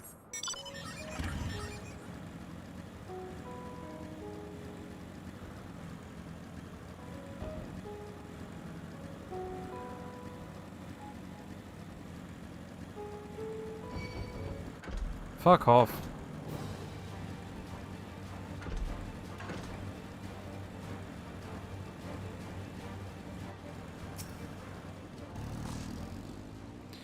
Ah yes, lightning Numina, just as our report said.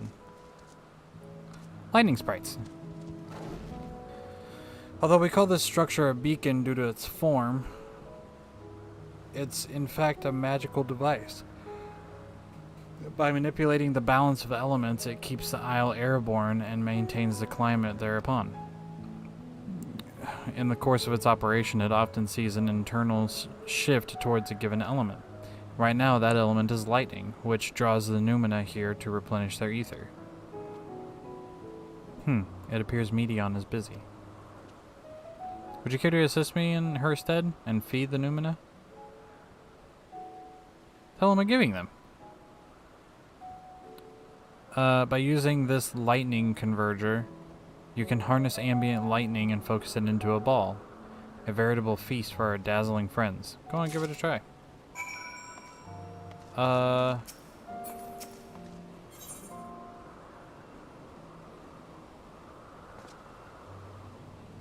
gonna put it right here.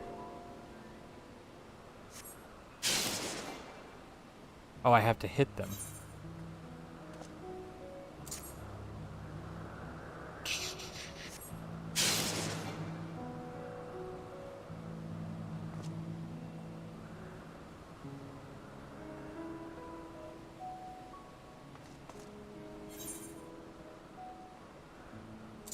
I had to throw it. I thought I had to stand there. There you go.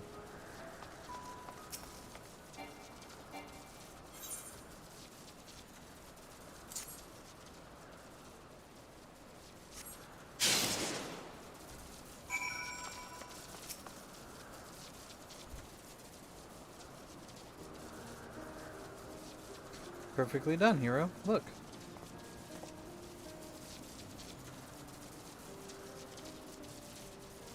See how they gather to feed? How they express themselves through their actions despite their lack of words? Speech is not the sole defining characteristics of a thinking, feeling creature, nor is silence an indication that they do not possess these qualities. Be it a soulless arcane entity such as the Numina, or an ephemeral life form such as Pedalota, all seek to perpetuate their existence, to survive. Is Medion an arcane entity?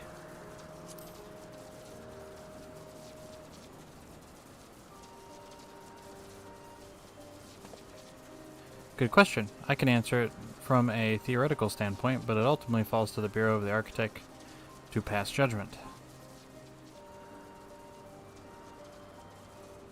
Those with exceptional vision, such as Hythlodeas may be able to ascertain her true nature. But to me, it doesn't matter. She is herself, and that is all I need to know.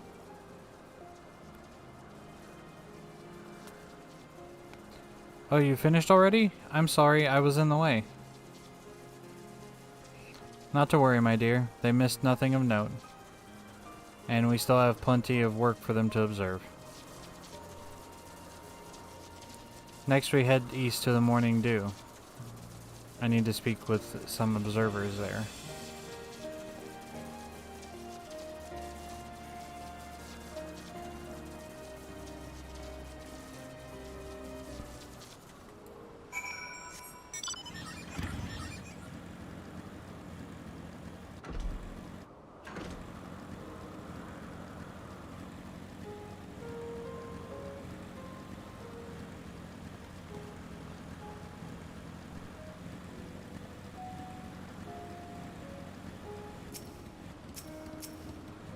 A Goobu?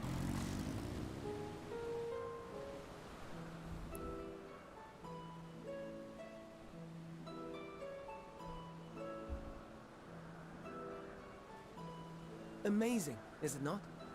The Ampelos, one of our newest subjects.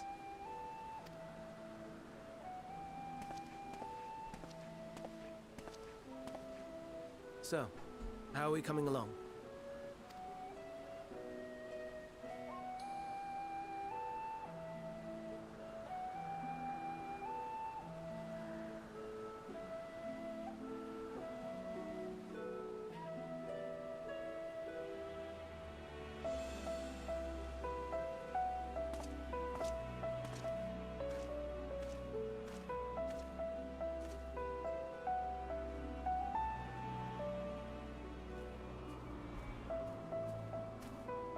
This place is Elpis. Those flowers. Elpis.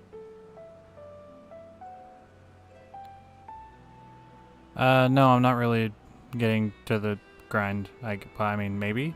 I don't know. I'm just trying to finish the story.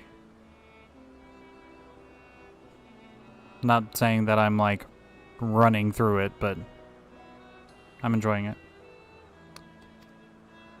Entelekis. Like me.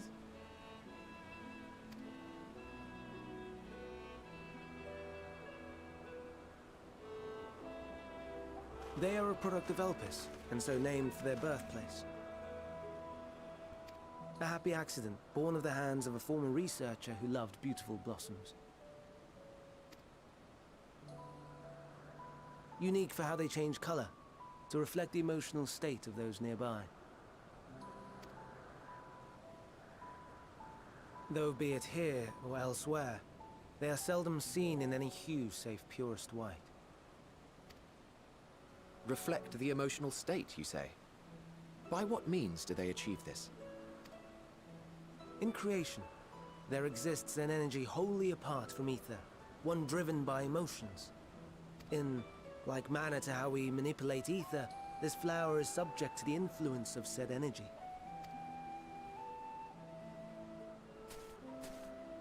While it has no will of its own, it is sensitive to the prevailing emotion in the vicinity, and reacts by altering its color and vibrancy.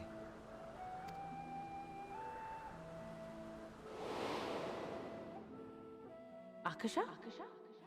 It is one of the unseen energies defined by Harnish alchemical theory.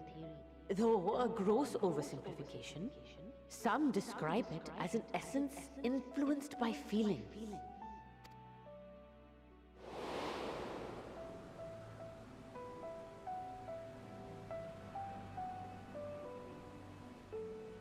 Akasha. Though I'm not familiar with the term, your description suggests it is the self-same energy. Dynamis, we call it. And those entities like the Elpis flower that have the ability to interact with this energy, converting emotions into tangible phenomena,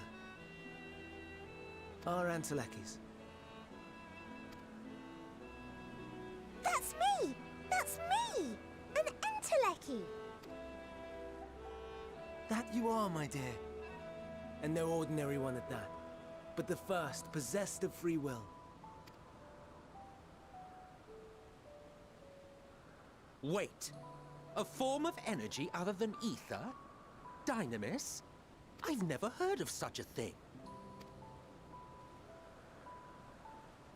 Hardly surprising. Dynamis cannot be seen, much less felt. And though its existence has long been theorized, we had no proof until the flower's serendipitous creation.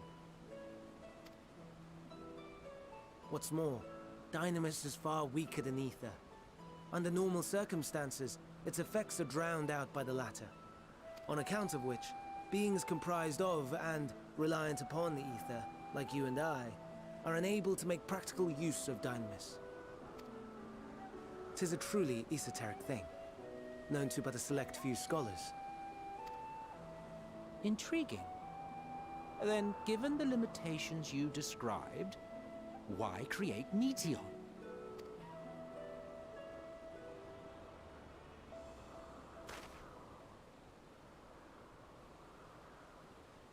Our star, Aetheris, is especially rich in ether, so much so that its name is derived from it.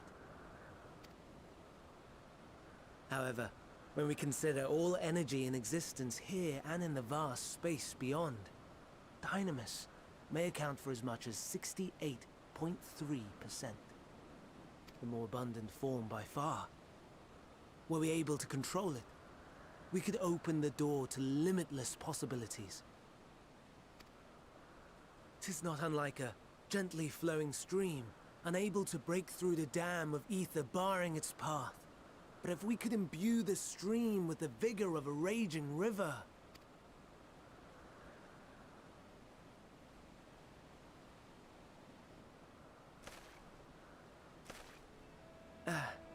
Not that I have such grand ambitions. Nay. I merely wish to create a being that could traverse the great expanse.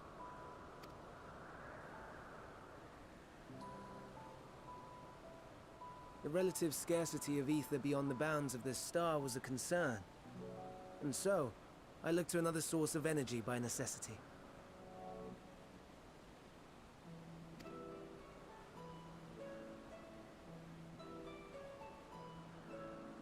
That being Dynamis. No wonder her ether is so thin. Precisely. Yours is thin too. Like an entelechy. Like me. So... are we the same? Entelechies.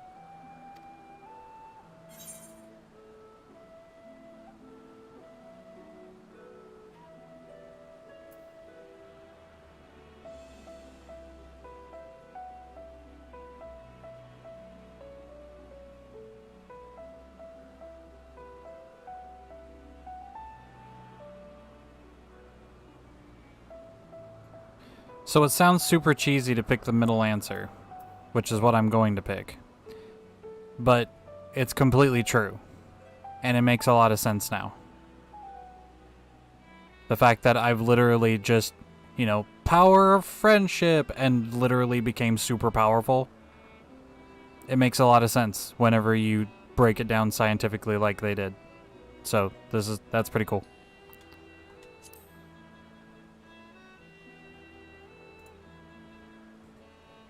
That sounds more akin to the desperate flailings of a wild beast when facing imminent death. And you sound like a prick. A deficit of ether alone does not an entelechy make. It would, however, make it easier for you to interact with Dynamis. And limited though its influence may be, this quality could prove the difference between victory and defeat. You do well not to underestimate it.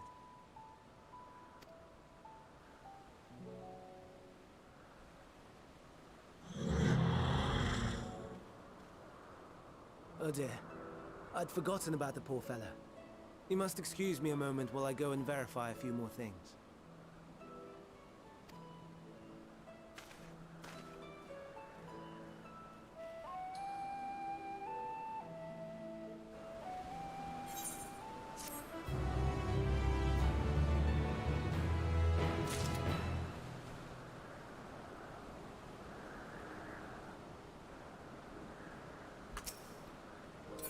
I make Selk as being a real McAsshole cheeseburger. Know what I mean?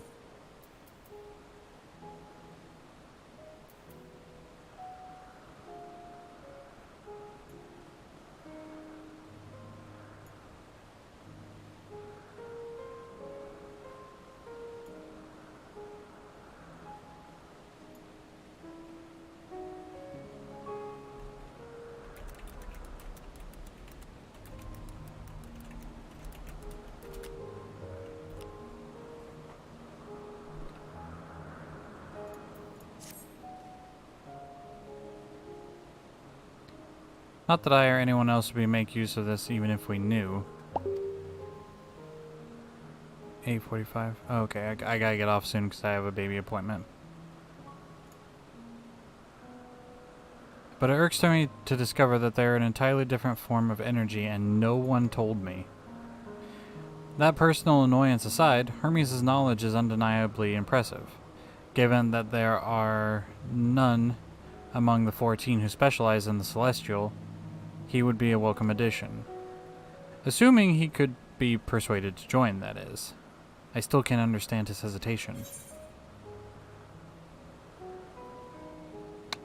Why'd you join the convocation? No. What does he specialize in? Pretty sure he specializes in something arcane. Because in the Hades fight, he has a lot of arcane named abilities, and he even says the arcane is mine to command. What do you specialize in? Fucking. You wish to know why Emmett Silk was chosen for the convocation? I should be glad to share the tale. It began when... Not another word. Lest you've forgotten, we're to learn about Hermes, not me. My misspent youth is not of your concern. Ooh, touchy touchy. I stand by what I said, that guy is an asshole. My apologies for the wait. I have inspected the Ampelos to my satisfaction. All is well with the creature, and I dare say it won't be long ere it is released unto the world. Another creation, however, reportedly isn't faring so well, the Charybdis. That is what we shall tend to next. If you would follow me, my friends, we shall return to the main aisle and head north.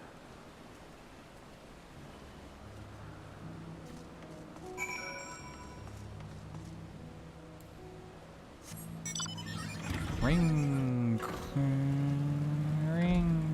burn.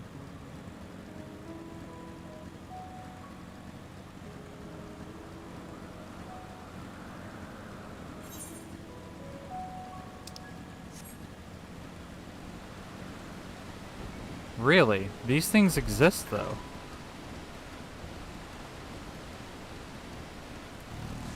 Confusion.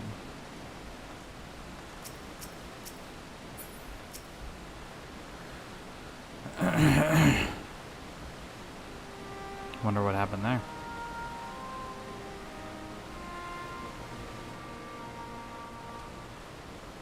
I understand there is a problem with one of the Charybdis. Yes, that's right. As you know, the Charybdis is based on a sea creature. Owing its adjustments to enhance its affinity to wind, it is capable of flight. The specimens created for the concept could all fly without issue, but a problem arose in subsequent generations. The third generation was born of etheric balancing leaning strongly towards water, its aquatic origin asserting itself, it would seem. The result being its affinity to wind is diminished and it cannot fly. No matter what we try, we can't get it to even rise the slightest bit. For such a change to manifest in so few generations, I fear they are too unstable, flawed. With your permission, I will revert the creatures and recommend to the Bureau that the concept be revised.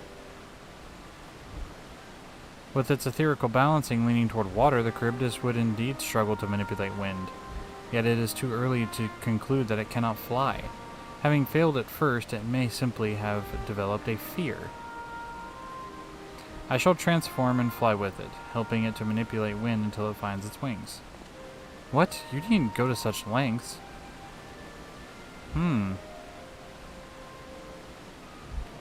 You don't know? But of course not. Transformation is an art in which one manipulates a vast quantity of ether to construct another body around oneself. In practice, this allows you to assume any conceivable form, and thereby transcend the limits of one's flesh. Yet, convenient though it may be, transforming in the presence of others is considered vainglorious in the extreme, as uncouth and unseemingly as running about robeless, shameful. Might I understand you make a habit of this? Nothing of the sort. It's just that when transformed, I can wield the wind and fly. It may seem excessive, but it's our shame. But what is our shame next to the lives of these creatures? They deserve a chance, and we owe it to them to do all in our power. Be that as it may.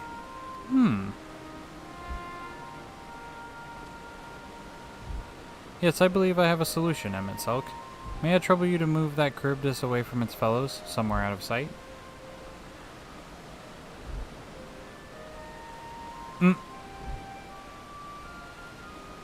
Meanwhile, I'd like the rest of you to help me prepare here. What mischief are you scheming now? No mischief, I assure you. I would but spare you the need to report to your colleagues that Hermes committed an indiscretion. So have a little faith and run along.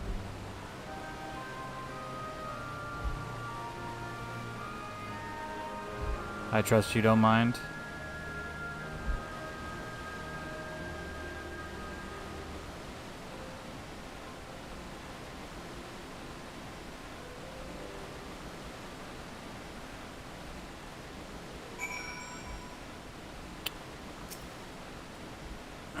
Emmett Selk is out of sight? Good. Let's speak of the plan. It's a stroke of genius, really. We have Emmett Selk train the Charybdis.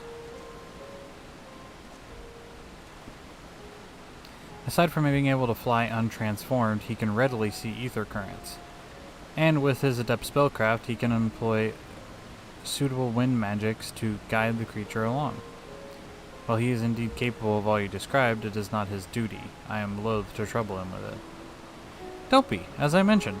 It would also be for his own sake. With that settled, let's begin at once.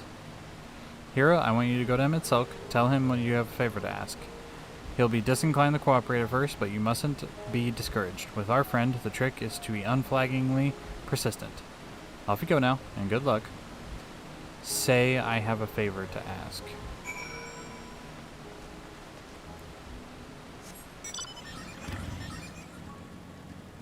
Oh, there's that thing. That thing from Bosnia.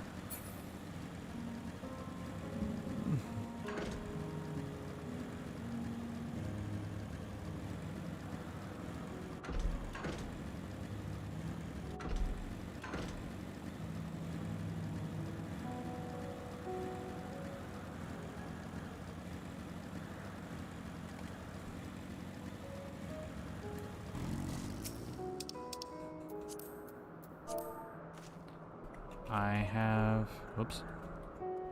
have a favor to ask.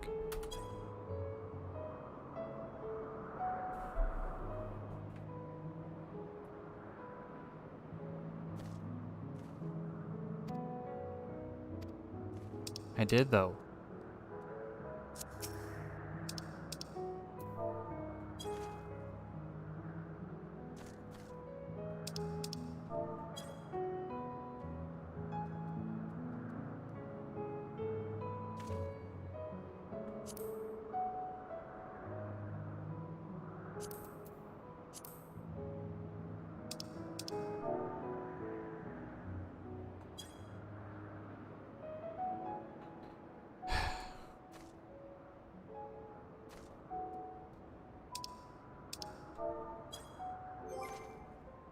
Why is it not working though?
I just typed in, I have a favor to ask you, asshole. It's in, I don't understand.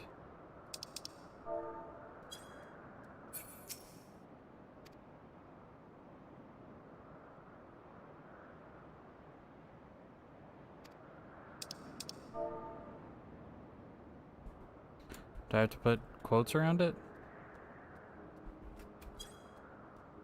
No?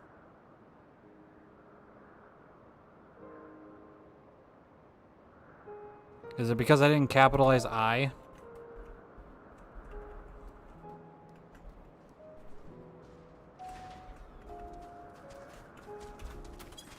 It is. It is. It's because I didn't capitalize I. That's dumb. Whatever. Oh, no, you don't. I'm not lifting a finger.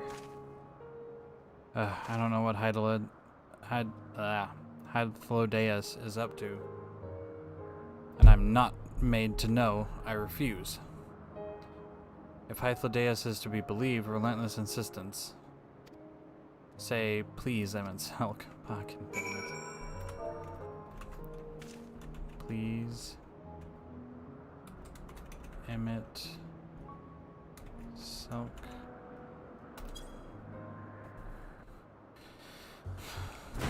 Pretty please, twat waffle. No, no, no. You are not foisting this nonsense on me.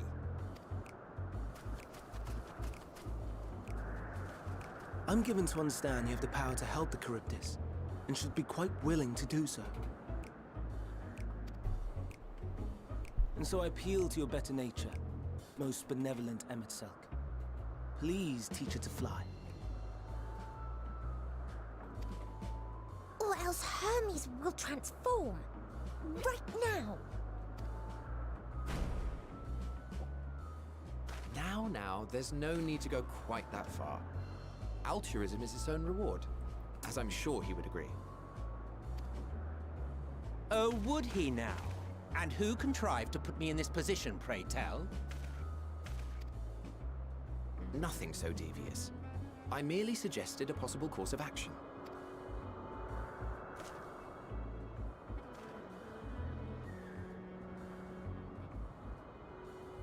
Please, Emmett Selk. Please.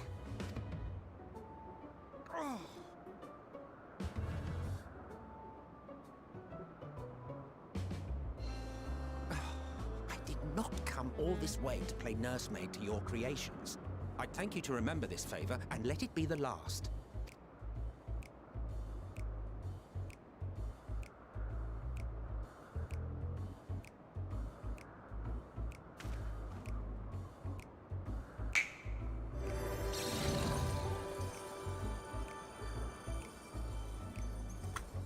It's the Grani. I will aid it once it has taken to the air. It falls to you to shepherd it skyward.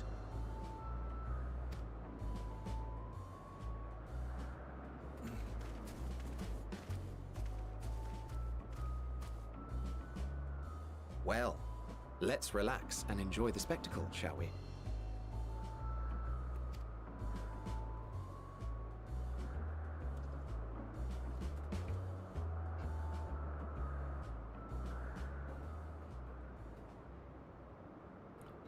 I wonder if that was one of Hades' creations. You were wondering why Emmett Selk joined the convocation. Truth be told, he wasn't the first choice for the office. I was, on the strength of my ability to see ether. But I declined the offer. For though my vision is exceptional, I am pedestrian in all other aspects. Worse even, quite abysmal when it comes to manipulating ether, for example. Couldn't transform even if I had a mind to do so. What good is the ability to perceive a problem if one cannot act to address it? Emmett Selk has no such shortcomings. He excels in vision and manipulation both, the latter to an extraordinary degree. If there is a mage more powerful, I do not know of them.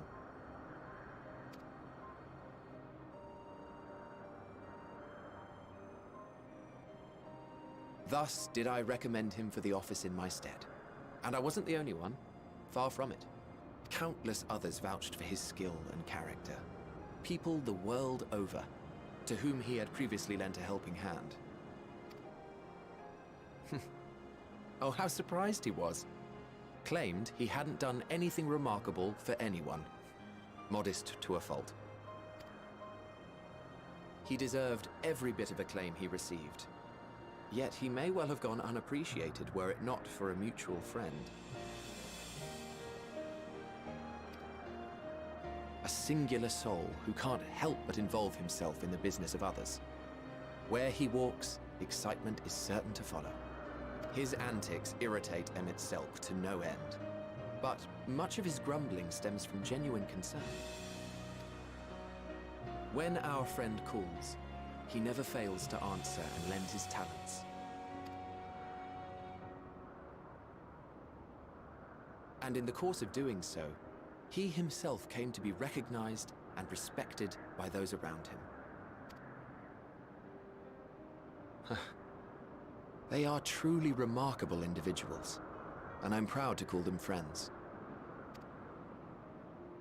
To help them realize their dreams. This will be my greatest contribution to our world. And when they have fulfilled their respective purposes, so too shall I have fulfilled mine. And together we may return to the star. Look at me, spilling my innermost secrets. I can't seem to help it with you. I can only assume it is due to the color of your soul. I just don't understand how you can be so alike and yet so different. Well done, my pet. Well done!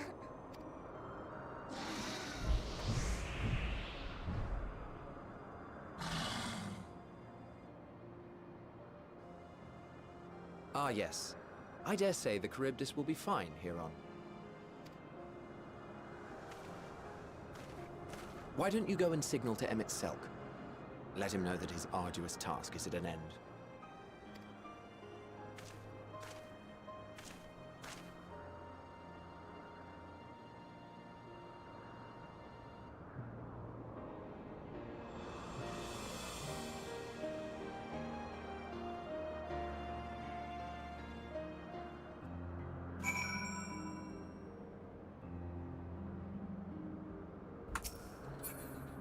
Okay.